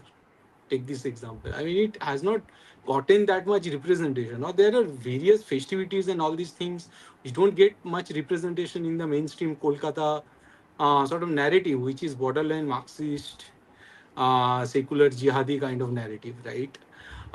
So I think more representation we have to give to these cities. We have to develop these cities, social and political infrastructure there, and obviously economic infrastructure there. And yeah, so bringing, like, we have to control the narrative. We have to be Hindus, Bengali Hindu have to be in control of the narrative. So recently, what I've been trying to do, along with a few people of my age, we are actually planning to file a petition where we are going to appeal that the Indian state need to acknowledge the Hindu genocide, and we have to bring the genocide reversal schemes. So all these kind of things we have to sort of make people aware of, right? That these things happened, and if you don't care about, if you don't care about what happened in 1946, right, 16th of August, Direct Action Day, or later in October in Noakhali, like these sort of mistakes, if you commit again, like the history will repeat, and this time it will be much more brutal than what happened in 1946 or 47. So I think, yeah, raising awareness, reversing the genocide, decolonizing the Bengal society, right? I mean, the Bengali society also got colonized by these foreign ideas like Marxism, communism, socialism, and all these kind of disease, so to say, right? We can only counter them with our traditional native narratives, like Mongol Kavya, like again another area on which I have been working.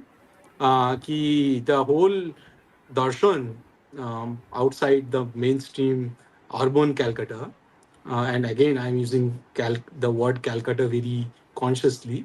It is actually this Mangal Kavya darshan, by which we, like, people from Midnapur or Purulia, Bankura, Dinajpur, Birbhum, we run by that sort of philosophy, the Mongol Kabru philosophy. So these sort of things we need to bring forth in the mainstream literature and in the mainstream philosophy in order to understand what was the source of this whole Bangaliana, right?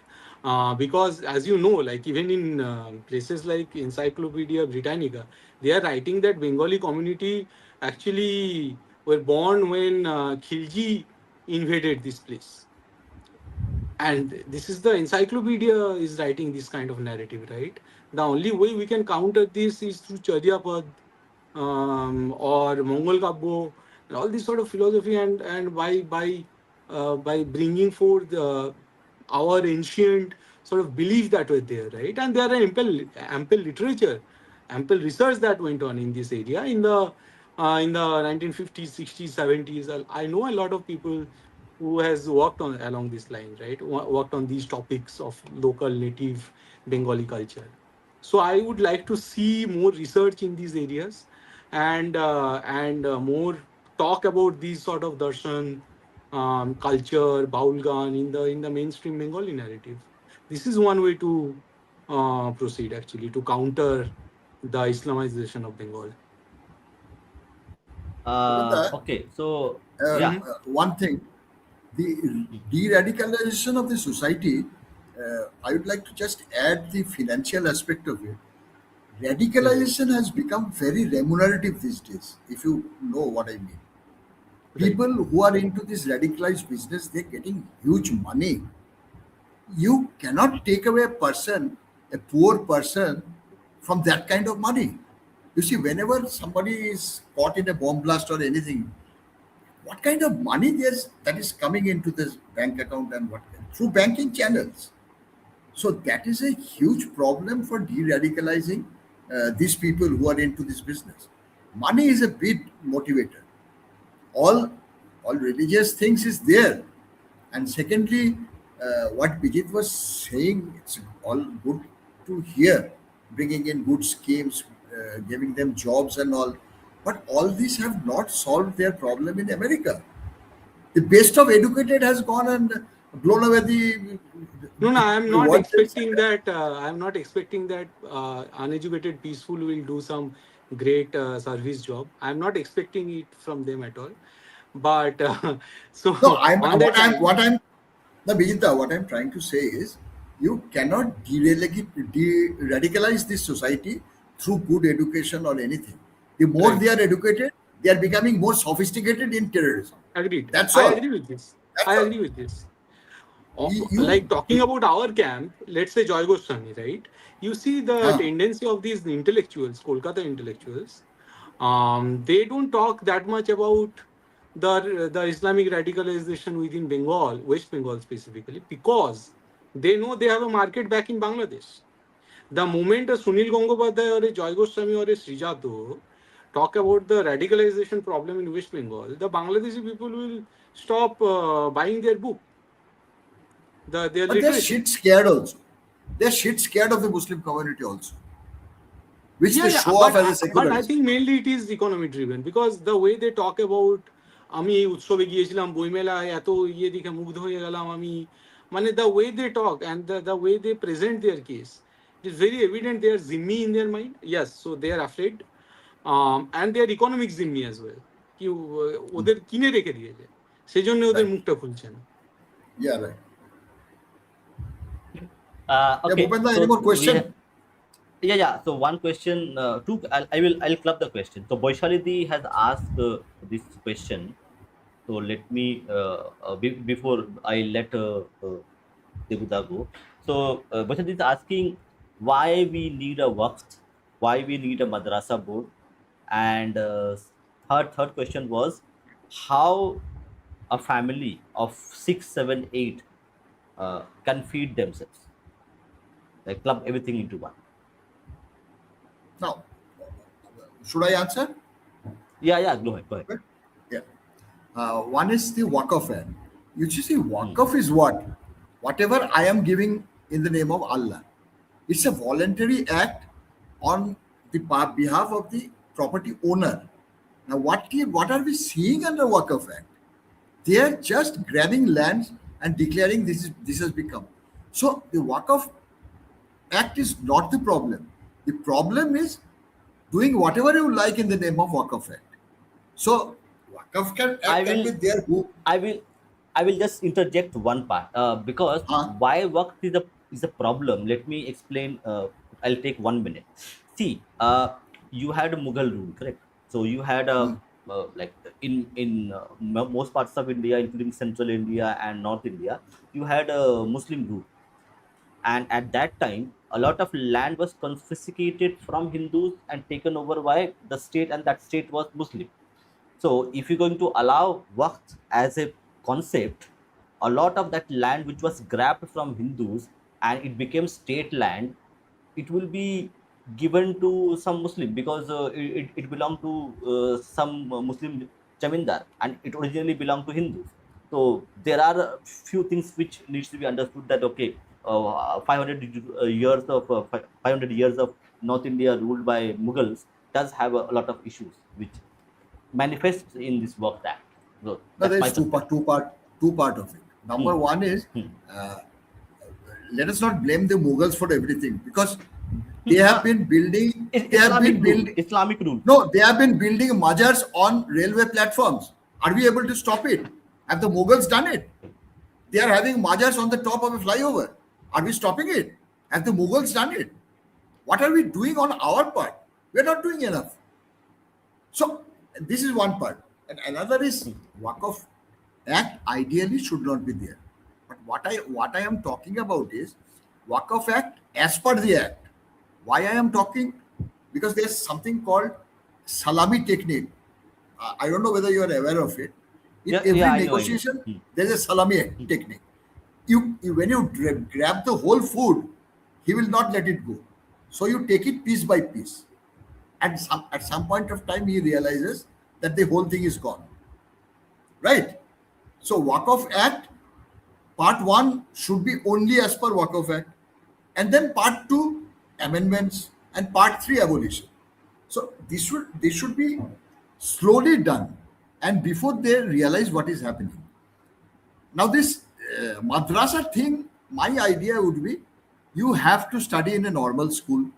Madrasa can be a vacational education. Say you go there during the summer vacation or winter vacation. And what I, Just one question. Just huh, one thing. Why state has to fund madrasa? That's no way, it should illogical. not. It should not, especially when the Hindu schools are getting closed. There are hundreds of Hindu schools which are getting closed for paucity of funds, for paucity of students. Parents are taking their children to English medium missionary schools. So there is no point in the government funding the madrasa education and collecting this money from the Hindu population. It is we who are financing. All the Hindu temples are being fleeced. That money is going into madrasa education. You are very correct on that. There is no point of the government feeding this madrasa education, which is producing only radicals, nothing else. Because Nasiruddin Shah, Shabana Azmi, Farhan Akhtar Have they gone to madrasa? They're enjoying life. And they're telling the poor people to go to madrasa. Have Firad Hakim's daughter gone to madrasa? They have studied in English medium schools. And they're sending the slum dwellers to the madrasa. So there is no point in having a madrasa, more so as you pointed out, with government money. Yeah. And the last part, like how a family of 10, husband, wife, and 8 kids are able to feed themselves, and who is funding their food. This is a thing I think Bijita should answer. Mane, on my last flight, on my last flight to Chennai, I found a family from Purulia, Muslim family, 8 people traveling on the flight. I said, "What's wrong with you people? What's?" They said that Abbu ka cancer ho gaya. So 8 people are traveling. Average 8,000 rupees is the fare. 64,000 one way, 64,000 back. Who is funding them? That Right. is also an NIA investigation. That deserves an NIA investigation. Be that. No, no, I mean, absolutely. It is us who are funding, definitely. Uh, and our inability actually to actually gather and raise these topics, right? And I think it is not Purulia jaisa kafi. If you see in Bombay, what happened in Bombay airport, like the whole family go for Hajj, and even after that they get the Hajj subsidy. While No, a hot rickshaw wala subsidy in is no more. Hot subsidy no, is no, no more. no. It is still there in some part. The Indian government they actually they No, arrange for central the government train. subsidy is off. Maybe some Right, right, state government is giving. right. So and then the other point was that for a rickshawala in Kolkata, you also then give the Tirtha Yatra subsidy na for Ram Janmabhoomi. So a lot of abnormalities are there. Like you see in every town uh, across the country, it may be Bankura, Purulia, Kolkata, the central land, right, of a city. It is captured by the missionaries, right? Large Rachi, land Rachi. Rachi also. everywhere. You come to Bankura, like the whole place is basically Christian college, Christian collegiate school, Christian church here at the center of the town. And nowadays they are also started. They have started to show the cross in each and every gate, propagating their message at the very center of the town. How like these are Abrahamizing, these are colonizing philosophies or doctrines, not even philosophies. How Indian can let this happen to themselves, right कि कहीं पे कोई मद्रसा में पढ़ाया जा रहा है हिंदू काफिर है उन्हें मार दो हिंदुओं के साथ क्या किया जा सकता है राइट ये क्वेश्चन होता है जिसको मद्रसा में उसके लिए क्या बोलते हैं वो क्वेश्चन निकलता है और जवाब देना पड़ता है जो हाफिज होते हैं so all these sort of bullshit I'm sorry to say the word but it need to stop like we cannot disgrace ourselves at the and we cannot put ourselves at the hand of these people and these abrahamic people और ये जब तक नहीं करेंगे तब तक उन्हें subsidy भी मिलेगा उनके सिलेबस भी रहेंगे रामधनु भी रामधनु होता रहेगा स्नान गोसल हो जाएगा ये चेंज तो आता रहेगा नाउ पिपल से গাঁও में লোক বল रहे हैं লাইক আমার আমার গায়ে কথাবার্তা বলছি যে এইসব গোসল ফোসল পড়াচ্ছে এগুলো এগুলো আসছে কোথা থেকে because they don't even know এই ল্যাঙ্গুয়েজ গুলো তো আমরা যতক্ষণ না এগুলো নিয়ে এগুলো এগুলো বরং সিলেবাসে আনা উচিত যে this sort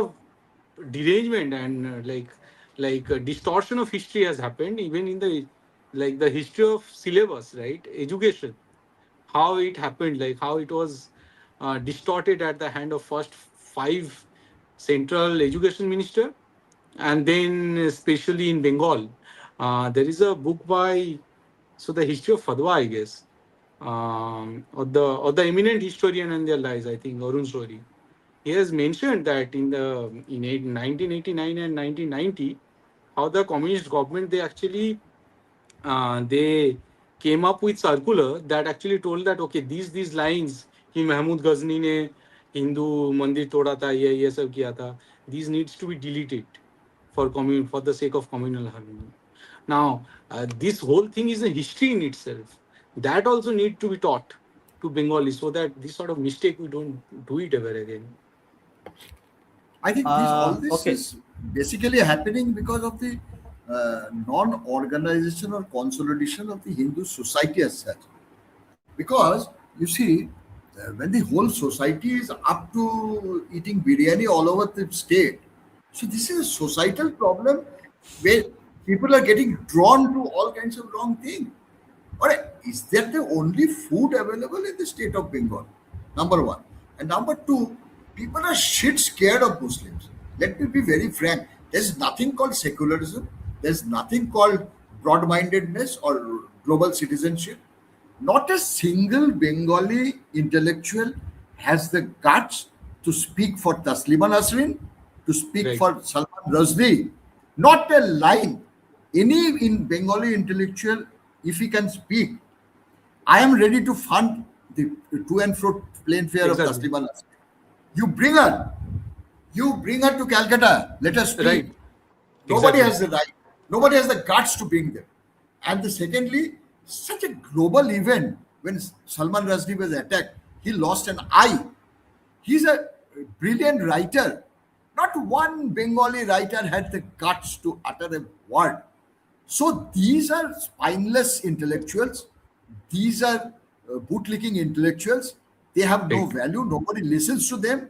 They have their own echo chambers within which he scratches his back, another scratches another's back. I don't think they have got any value or credibility. And it's time we stop considering them as intellectuals. Who Right. the hell is Joy Goswami? Who the hell? Right. He's going and bloody licking the Hawaii slipper of the Mamata Banerjee. And he's an intellectual? Parambrata Banerjee. Who is he? He's Soumitra Chatterjee. Who is he? What is his achievement? And he is occupying so much of media space. Why? Right. Because the society has become a lalu. Society looks up to them as a great people. So this societal change is a more required thing as this moment. The society getting dragged like to the biryani handi has to stop and realize where we belong and what we love and what we like. That's why I'm saying we have to decentralize this narrative that is coming from Kolkata, like this feudalistic structure coming from Kolkata. We have to build other cities. Bengal needs cities like like developed cities, like Durgapur. Durgapur is a proper planned city. Yeah? You can grow it from where it is, right? There is Siliguri and a lot of other places in North India and North Bengal. তো ইনকো like আমাদের এগুলোকে যদি না বাড়ায় তাহলে অবশ্যই কলকাতা থেকে যারা আছে ওরা ক্লাব বানাবে অ্যান্ড কলকাতার cultural club the cultural clubs in Calcutta ওখান থেকে যে দুর্নীতি হয় ওগুলো তো আলাদা তদন্ত হওয়া দরকার লাইক সমস্ত যে ব্ল্যাক মানিগুলো হয় ওগুলো ক্যালকাটার ক্লাবগুলো দিয়ে সাদা করা হয় ক্যালকাটার ক্লাবকে অনুদান দেওয়া হয় দিয়ে ওরা হয়তো 5% 10% রেখে বাকি টাকাটাকে সাদা করে দেয় ক্যালকাটার ক্লাবগুলো যেগুলো থেকে এই আনন্দ চর্চা হ্যাঁ তারপরে আরো জানি না কি কি সব ওখান থেকে বেরোয় তো আর Another Yes, point, ওখানে Bhupenda, narrative which yeah, Bhupenda, yeah, yeah. another point So, with Mr. Sai Deepak when he was in Calcutta, which is very important. I don't know whether you agree to it. This narrative of Bangali Hindu, this has to stop and change to Hindus of Bengal. Because right, right. we are trying to restrict ourselves to Bengali Hindu. It is Exactly. not important that what happens to Bengali Hindu. It is very important to have what happens to the Hindus of Bengal. So this Right. small nomenclature, what we use, has. I think I am in agreement with what J. Deepak has Mhm. spoken, and his other point was this Hindutva thing. What they are trying to sell, it's a North Indian thing or Go Boloi thing. This Hindutva, Bengal is the birthplace of Hindutva. Right. That we have to establish. Much before yeah, Hindutva came to other parts of India, Hindutva was in Bengal. Right. And yeah, Devuda, I think you were off for some time when I talked about this. Ki Bengal has the potential to surpass this Gujarat, right? Ki Gujarat and Hindutva जैसे वो एक craze बनिए রেখেছে. Bengal, if we nurture it carefully, Bengal can be the epicenter and the center of Hindutva of the India and the whole world because it originated from this place. And Yes. এই বলে না যে বাংলা কখনো গুজরাট হতে পারে না, বাংলা গুজরাট হতে পারে এবং গুজরাটকে ছাপিয়ে যেতে পারে। Yes. Yes. Yeah. So thank you, Devuda. You can take a leave. Maybe we will invite you for some other program that we are planning with also Pinakida. So that will be a adda kind of thing that we are planning. So we will invite you to that program as well in Bengali, if permitting. So last words to you before we let you go, and then we will also invite the audience to come and talk to us. No, I am there. I have my own time. You can continue. আচ্ছা, Okay, okay, fine. So like whenever you want to leave, you can leave, and then we have one audience has come. Bohiragato, are you বহিরাগত। there in the stream? नमस्कार दादा लोग. নমস্কার। Yeah. I am a Hindu from Bengal. So so yeah, many topics were discussed. तो हिंदी में बोलूँ तो चलेगा ना? हाँ हाँ. Yes, you can speak. बोलो बोलो. तो मैं यही कह रहा था, सबसे पहले चुनाव के विषय में बात कर लूं. मुझे लग रहा है ये वेव इलेक्शन है. जो भी जीतेगा वो 180-200 जीतेगा, ऐसा होगा. मुझे वो मिडल पाथ नहीं दिखता है, क्योंकि मुझे क्या लगता है कि ये जो 15% वोट बढ़ा है और 90% वोट गिरा है, इसमें एक ही चीज है कि हिंदू लोग निकल के वोट किए, और कोई तर्क नहीं है, क्योंकि मुसलमान लोग हमेशा से ही ज्यादा वोट करते आए हैं. तो 90% अगर वोट परसेंट बढ़ा है, मतलब हिंदू लोग आकर के किए. अब बात यही है कि उनके मन में क्या है. क्या ये वो हिंदुओं ने ये एक तो छापा वोटिंग हुआ है कि नहीं पता नहीं. दूसरा है कि क्या सोच के अगर हिंदुओं ने आकर वोट किया भी है तो क्या सोचकर वोट किया. क्या लक्ष्मी भंडार बचाने के लिए वोट किया है, या बांग्ला अस्मिता को बचाने के लिए वोट किया है कि नहीं भाजपा आएगा तो हिंदी थोप देगा, हिंदी साम्राज्यवाद ले आएगा, तो हमको बंगाली संस्कृति बचाने के लिए दीदी को वोट करना होगा. क्या ये सोच के वोट किया है, या फिर ये सोच के वोट किया कि नहीं हमको हिंदुत्व को बचाना, नहीं तो फिर हमको बांग्लादेश बना दे. तो वो मानसिकता पर निर्भर करता है. पर जिस मानसिकता पर भी वोट होगा, एकदम मेरा मानना है एक चटिया वोट होगा. तो मुझे तो यही लग रहा है. दूसरा है जो आप लोग बात कर रहे थे कि इंडस्ट्रीज इन बंगाल.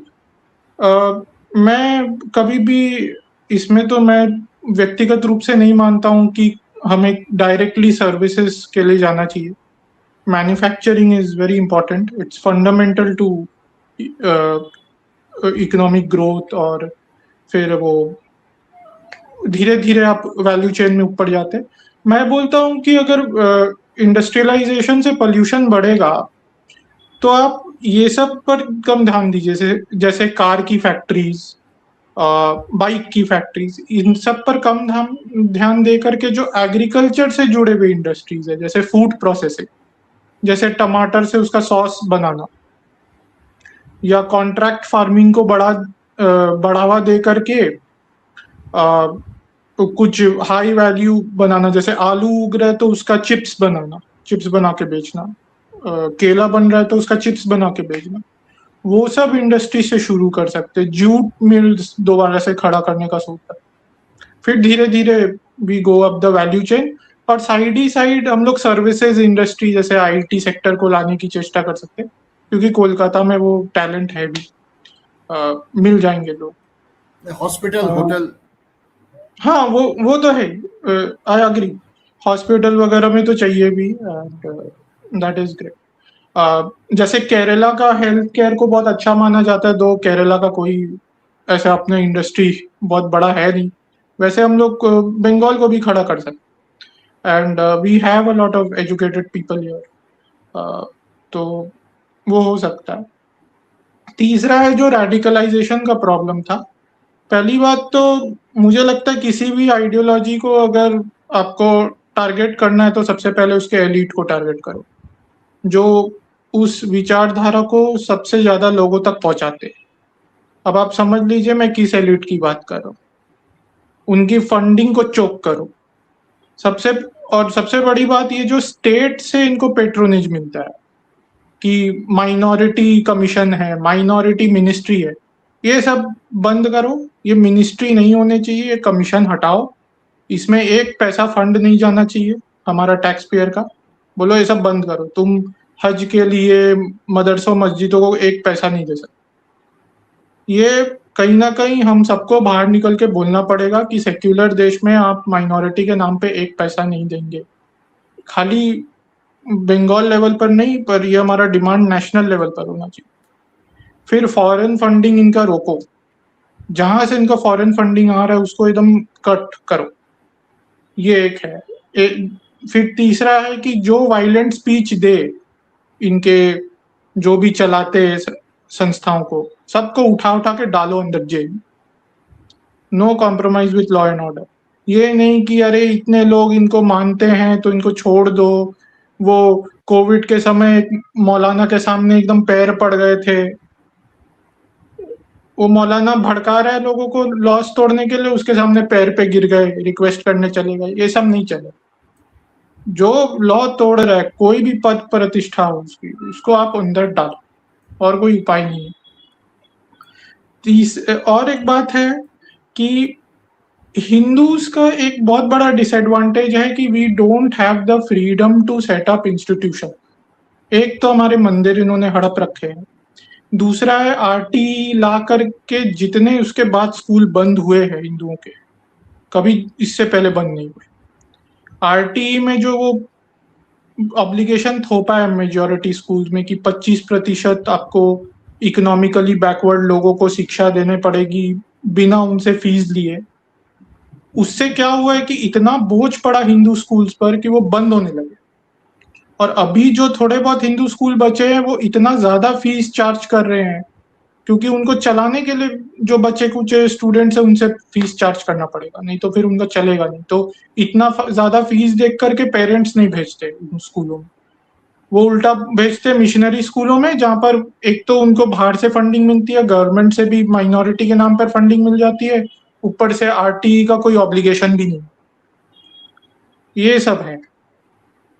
फिर जो चलाने चलाने वाला तो चला रहा है, रामकृष्ण मिशन, भारत सेवा संघ, इन लोग का स्कूल तो अच्छा ही चल रहा है। हाँ, इन लोगों को ये लोग चला रहे, पर मैंने रामकृष्ण मिशन का सुना था उन्होंने माइनॉरिटी स्टेटस डिमांड किया था। कुछ भी हो, है तो हिंदू ही।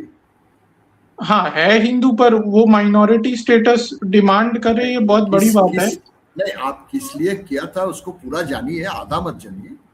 उनके ऊपर सीपीएम लोग आके हमला किया था, तो उसलिए सुप्रीम कोर्ट में जाके इन्होंने बोला कि हम लोग माइनॉरिटी इंस्टीट्यूशन है, हमारा ऊपर ये सरकार हमला नहीं कर सकती। तो ये तो एक पोजीशनिंग था, उसको आप पकड़ के मत रखिए, वो हिंदू ही है। नहीं नहीं, मैं ये नहीं बोल रहा वो हिंदू नहीं है, पर आप देखिए इंसेंटिव क्या है। इंसेंटिव ये है कि अपने आप को हिंदू मत कहो अगर बच के रहना है तो। या कर स्टार्ट वहीं से होता है, फिर धीरे धीरे जैसे जैसे आप आगे बढ़ते जनरेशन बाय जनरेशन क्या होता है कि वो सच में अपने आप को अलग मानने लगते हैं हिंदू से। जैसे आप देखिए सिख कम्युनिटी के साथ क्या हो रहा है, वो धीरे धीरे बोल रहे हैं हम हिंदू नहीं हैं। ये लगातार generation by generation, each generation ये डिवाइड बढ़ते ही जा रहा है। फिर कभी ऐसे जैसे शेड्यूल्ड ट्राइब शुरू ऐसे ही हुआ था कि आप अपर कास्ट के विरुद्ध बोलिए, वो आप पर अत्याचार करता है, पर धीरे धीरे आप देखिए शेड्यूल्ड ट्राइब बोलता है कि हम हिंदू ही नहीं, हमारा कल्चर ही अलग है। और फिर अपने आप एक बार ये जो सिख फिर लोग वो क्रिश्चियनिटी में जाने लगते। सिख लोग जो बोलने लगा हम हिंदू नहीं है, उसका इफेक्ट ये है कि पंजाब में आज Christian conversion is at the highest, सबसे ज्यादा क्रिश्चियनिटी में। वही मैं कह रहा हूँ, समझना चाहिए कि हिंदू में रहने से ही उनका फायदा है। वही मैं कह रहा हूँ। और ये सब चीज के लिए इंसेंटिव स्टेट ने क्रिएट किए कि आप अपने आप को हिंदू आइडेंटिटी से जितना अलग दिखाएंगे एज अ माइनॉरिटी, आपको उतना बेनिफिट्स मिलेगा, उतना आपको गवर्नमेंट इंटरफेरेंस से छूट मिलेगा। तो ये सब इंसेंटिव्स होते हैं, आप अपने इंस्टीट्यूशंस को और अच्छे से चला सकते हैं। और ऊपर से पॉलिटिक्स भी ऐसी है कि जितना आप हिंदू कल्चर को गाली दे, हिंदू आइडेंटिटी को गाली दे, या हिंदू प्रीस्टहुड को गाली दे कि ब्राह्मण ने अत्याचार किया है, उतना आपको पॉलिटिकल सपोर्ट भी मिलेगा कि पार्टीज आपका आपका कॉज लेगी, क्योंकि नैरेटिव वैसा बना के रखा है। तो पहले पहले तो ये खाली पॉस्चरिंग होता है, जैसा आप कह रहे हैं, कि दिखाने के लिए कि मुझे बेनिफिट्स चाहिए इसलिए मैं दिखा रहा हूँ कि मैं एंटी हिंदू। पर जब वो नेक्स्ट जनरेशन में जाता है, उनका वो रेटोरिक नेक्स्ट जनरेशन में जाता है, तो वो फिर पॉस्चरिंग नहीं रहता, वो सच में मानने लगते हैं कि हम अलग अरे हैं। ये रेटोरिक ही तो बीजेपी को लाया है। 12 साल से बीजेपी सेंट्रल में है, 19 स्टेट में है। ये सब तो हाँ, गंदा रेटोरिक के लिए ही आया है ना। हाँ, बीजेपी आई है और ये बात सच बेनिफिट है। मिल गया।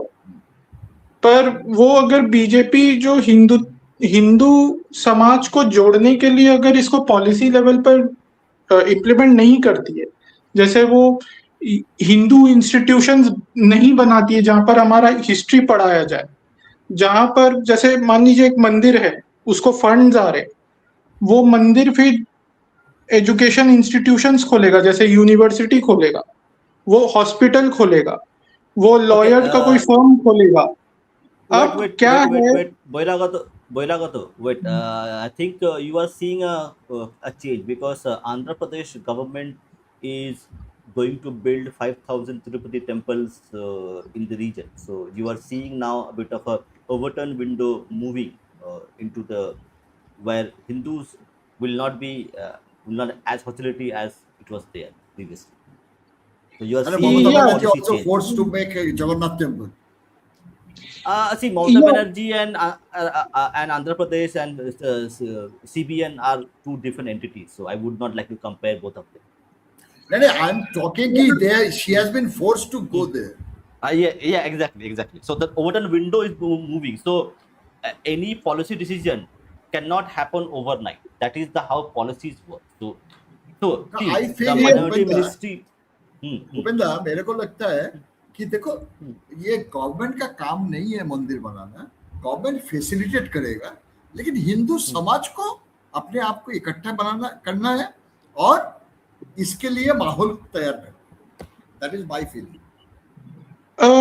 एकदम देबू काका ने जो बोला है, काकू ने, मैं वही कह रहा हूँ कि गवर्नमेंट वो 5,000 मंदिर क्यों बना रहा है। मुझे मेरे मंदिर दे दो, मैं लाख मंदिर बना लूंगा, मुझे वो चाहिए। क्योंकि अभी चंद्रबाबू नायडू का गवर्नमेंट है आंध्रा में, जो Wait, फेवरेबल है टू हिंदूज, तो वो बना देगा। hold on, Boiragato. You can't find five people who would stand in the road and ask for the temple to be free. तो Right उसके now, लिए if you ask, wait, it is Hindu society's problem that you have to understand. You cannot find five people who stand on the street and ask that I want my temples back. Not even five पर Hindus will कहीं से now तो will बात do it शुरू for you. करनी पड़ेगी ना, हम बात तो बंद नहीं No, कर no, सकते। हम no. I'm बात not तो saying बंद नहीं that. कर सकते। आप मुझे No, पहले no. मेरी बात पूरी Hmm, कर लेनी दीजिए। hmm, मुझे hmm, बारी बात, हम लोग पहले ही सोसाइटी पर पहुंच जाते हैं। ठीक है, सोसाइटी का इश्यूज है, इसमें अवेयरनेस क्रिएट करना है। मैं बता रहा हूँ करना क्या है, उसके बाद अवेयरनेस hmm. क्रिएट करना एक अलग डिस्कशन। मैं कह रहा हूँ कि ये गवर्नमेंट है तो वो 5,000 मंदिर बना रही है। अब सत्ता तो कभी भी परिवर्तित हो सकती है, दूसरा गवर्नमेंट आएगा तो वो 5,000 मंदिर आप ही के अगेंस्ट यूज होंगे। वही मैं बता रहा हूँ, वो इंस्टीट्यूशन पर कंट्रोल किसका है, दैट्स द मेन पॉइंट। वही, और वही मैं बोल रहा हूँ कि हिंदू सोसाइटी को स्टेट से इंडिपेंडेंट होना पड़ेगा, कि कोई भी गवर्नेंस में रहे, हमारा सिविलाइजेशन चलता रहे, हमारी हमारा जो समाज है वो आगे बढ़ता रहे, ऐसा सिचुएशन में अपने आप को लाना है हमें।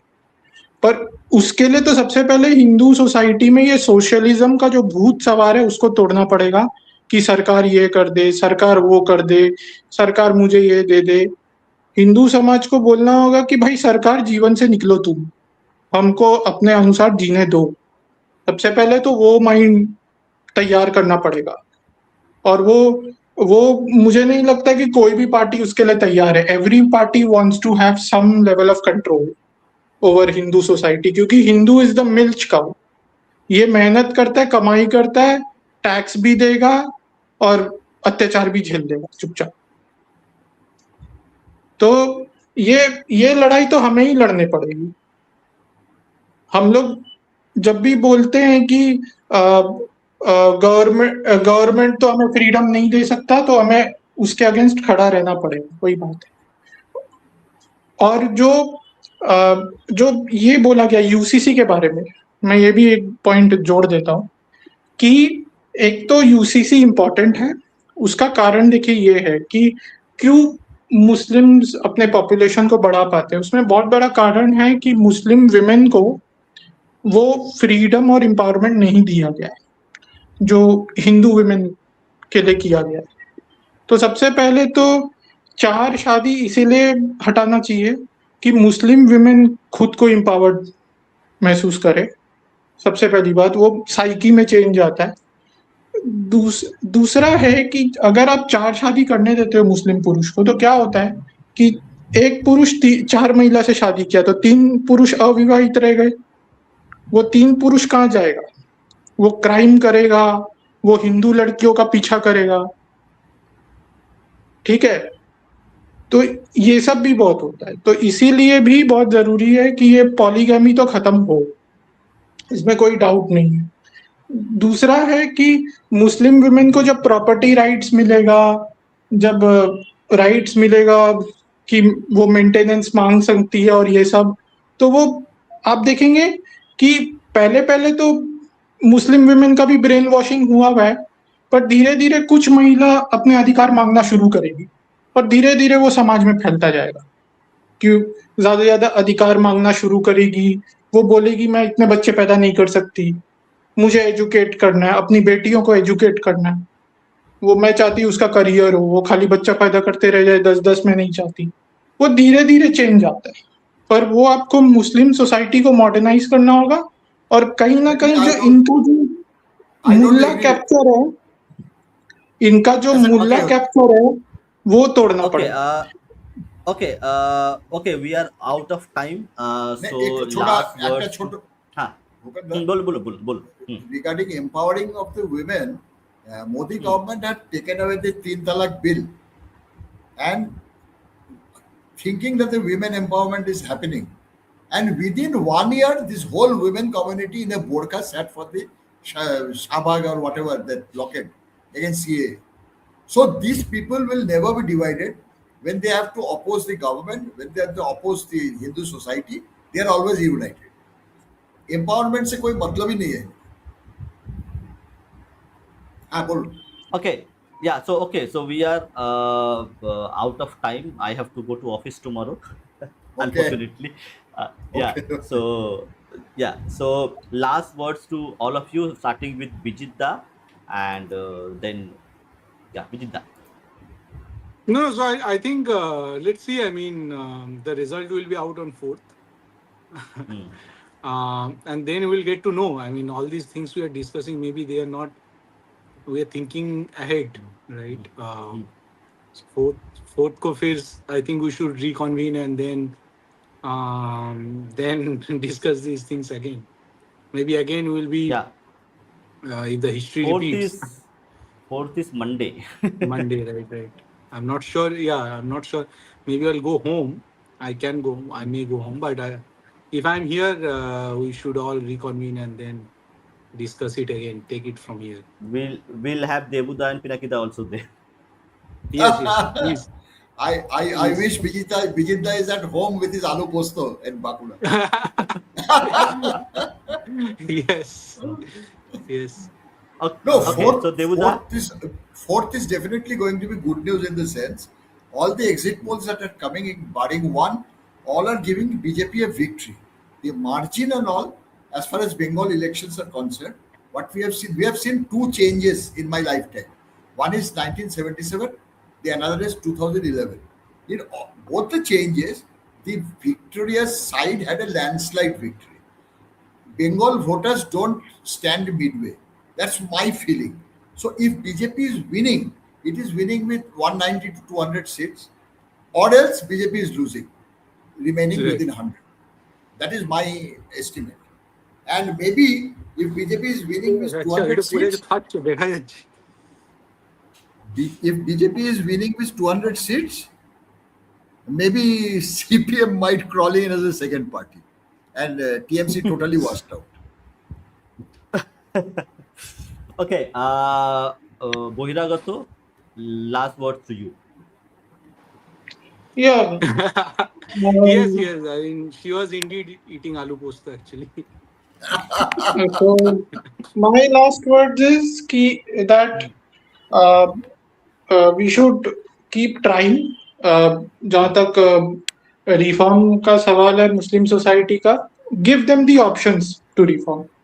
आप लीगली इम्प्लीमेंट कर दीजिए हर चीज को on paper, and then we can think about how to implement it in the society. As far as Bengal elections are concerned, this is a do or die in my view, and I think it is going to be a one-way election. It's not going to be a very close election. It is going to be one way, 180, 200 kind of election. Whichever party is going to win is going to win handsomely. Totally agree with you. So thank you everybody. Thank you Boiragato. Thank you Debuda. Thank you Bijitda. All for your time. So we'll see you very soon on 4th of Yes. May or maybe sooner. So Jai Shri Ram, Vande Mataram. Jai Sri Ram, Bande Mataram. Just Jai Shri Ram, Vande